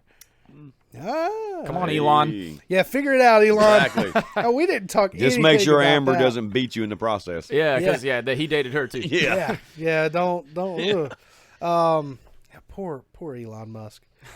Poor Elon Musk. Poor Elon. He's only got a lot of $1 billion. Yeah, he's only got a bunch of money, and I mean, he's only attempting to buy everything. that's what I keep seeing these posts where people are like, Like he was buying all of country music. yeah, that's, I was I like, keep that seeing- is great. I keep Okay. seeing those posts. He said just like, buying do all it. the country music Just and do taking it. it back to where it was supposed to be. Just do it. The other Just day do he it. bought King, North Carolina for like $6 and a hot $6. dog. or Yeah, I something know, like right? that. That's great. But legitimately, like supposedly he bought Twitter, and then it upset so many different people, and he made it worse by posting something about how all your Tesla purchases helped me buy. Exactly. And it was just like, oh damn, he's making it worse. Like he's just rubbing their face in it. And I think that was like the employees that ended up leaving Twitter or whatever is what he was trying to say.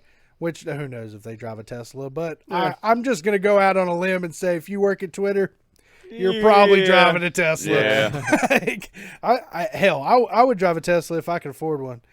Maybe one day. But number 3, to get off Elon Musk, unless you think his head's shaped like a pineapple. Pineapples take 2 years to grow. Legit or shit? I'm gonna say legit. Legit. Legit. It is legit. So it's a general rule that they take about 16 to 24 months. Okay. The plant does die, but it leaves like basically what will inevitably grow into multiple pineapple plants. So, but I found that interesting too. And it's just that in this, obviously the world we're in, and we're having trouble getting some products, but I've never ever thought of like, if I wanted pineapple, I got it. Yeah. Like, and it takes 2 years to produce one pineapple. Mm-hmm. So I wonder how old the pineapple was that I'm eating. Exactly. I'm curious. Things that make you go, I'm curious. Like, that canned pineapple was canned when? Yeah. Or well, a lot of times if I get pineapple, it's actually on pizza. I love pineapple. I like pineapple on pizza. I love pineapple on pizza. Brandy would monsters. disagree. She says any fruit that's hot is wrong. Any fruit that's hot is wrong. 100%. I like pineapple and I like pizza, but I can't get them to go together. I don't Work know in a what pizza it place is. for 5 years. I worked at Papa John's. Yeah, work in a pizza place for an extended amount of time until you're just like, it can't be just pepperoni no more. I've got to try it. I got to do something. I got to do something to this pizza, Well, and I loved it after that. Shout out. So yesterday, me and Brianna went to the food truck festival in Oh, yeah. How Mount was Airy. that? I went last year. It was not good last year. Really? It was horrible last year. I thought it was pretty good, but we kind of got rained out there towards the end. Oh, yeah. It got a little But stormy. we ate at the pizza food truck, and for the life of me, I cannot remember the name of it. It was like wood-fired something, wood stove. It had wood in it.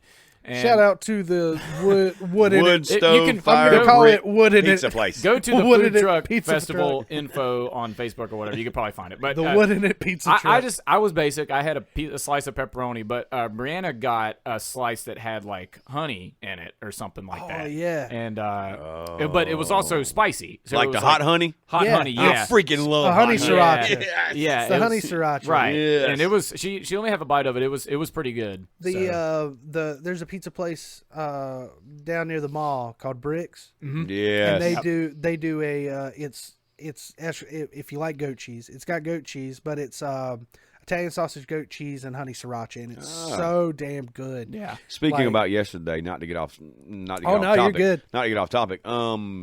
We didn't go to the food truck festival because we were out at Sierra Vineyards supporting my buddy JVC, James Vincent Carroll.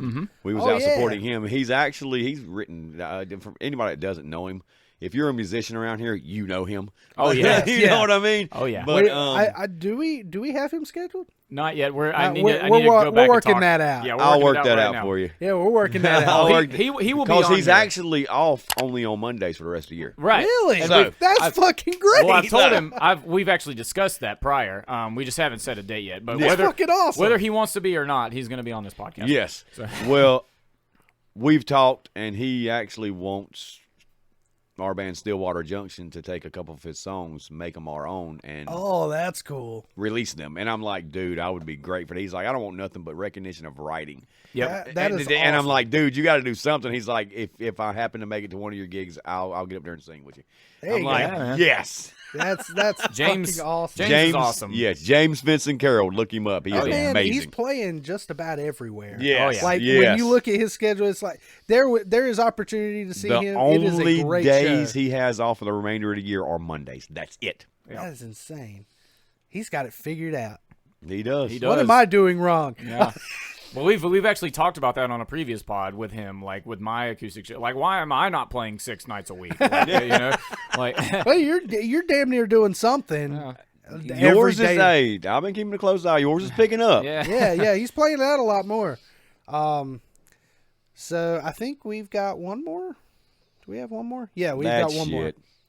This one's an interesting one because my family actually always told me this, and like it would just come up in conversation randomly.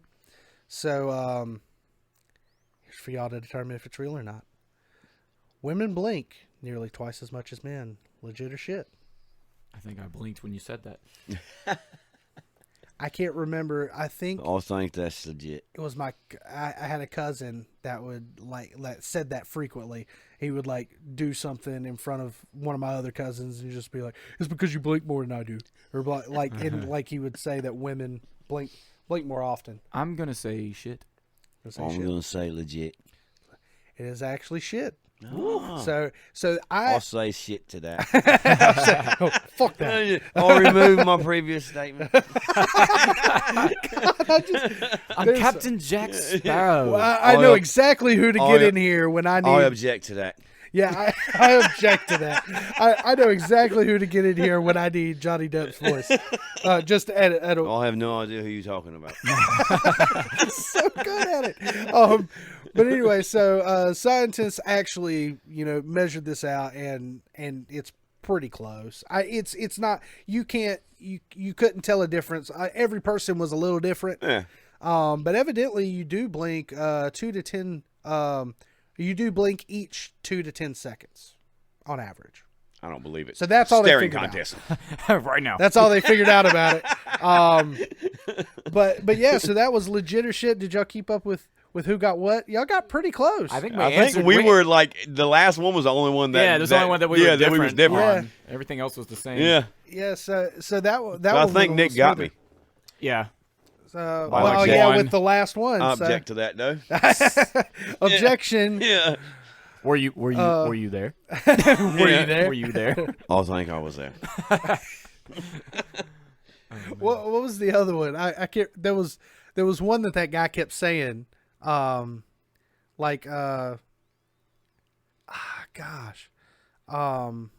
something about I think he was saying like happenstance or something like that. Oh yeah. He kept saying happenstance, and I wish I could look up that term, but I can't remember. I think it was when he was saying like something like, we were out at something, and they said, and as soon as he'd say they said, they happenstance or whatever the damn term it was.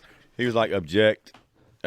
Circumstantial, right? So Circumstantial, that's what it was. Johnny literally was like when he asked him, he was like, "I'm just gonna go ahead and say circumstantial eject." Yeah, you should just You're gonna go ahead and say it. Just go ahead and that poor guy. Yeah.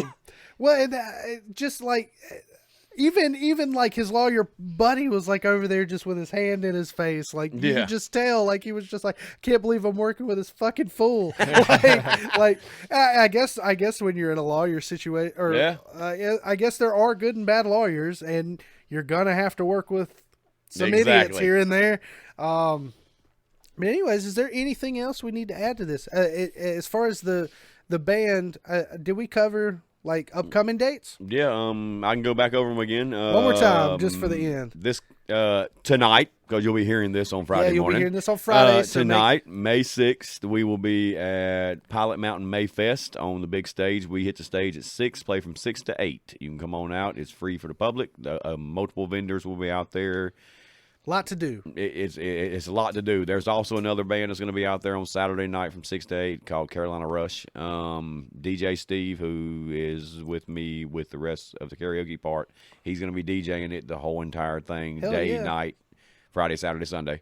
Then Stillwater Junction will be back at Call Famer Distillers in North Wilkesboro on May 7th. That's Saturday, or if you're hearing this, it'll be tomorrow. So if you don't catch them tonight, catch them tomorrow. And we'll be there from 8 till 11 on the big stage. You can come out. It's open to the public. And then we have as of right now, we have a third gig that's booked at Old Nick Williams Farm and Distillery in Louisville on I gotta check that place out. May 29th. We'll be there. That is Memorial Day weekend. We'll be there from 4 p.m. till 7 p.m. And which means it's Memorial Day weekend. Nobody has to work on Monday. So you'll have a great time. I'm having a good time. Is there do you have like a name for your DJ, or is it just your name? It's just DJ Scotty. DJ Scotty. All right. DJ Scotty. Be sure to check out Stillwater Junction. They have, like he said, YouTube, Instagram, Become Facebook. part of the family and become a Junction junkie. Exactly. Junction a JJ. junkie. Hell yeah. A JJ. And y'all have a single coming out, too. Yep. We New do. single upcoming. So you'll be able to hear that soon. I will be sure to post. Sorry, Nick. Go ahead. The single, whenever it does come out, if I'm not mistaken, it will be on all streaming platforms. Plus, you'll be able to hear it on 98.1 and 96.5. Oh, awesome. Hell yeah. Okay. So it's hitting radio, Getting some too. radio airplay. I like Fuck it. yeah. I'll be sure to post all the links in the description to Stillwater Junction as well as DJ Scotty. If there are any links to that, I'll find them. And I will put them It will happen. I will put them in the video. I'll object to that. Well, like he said, he DJs at Foothills Grill and Tap every other Friday. And then on the was it Saturdays you said? It's Sundays at Vanishing Point Yep. in Mount Airy. Okay. So, yeah, be sure to go check him out in all his ventures.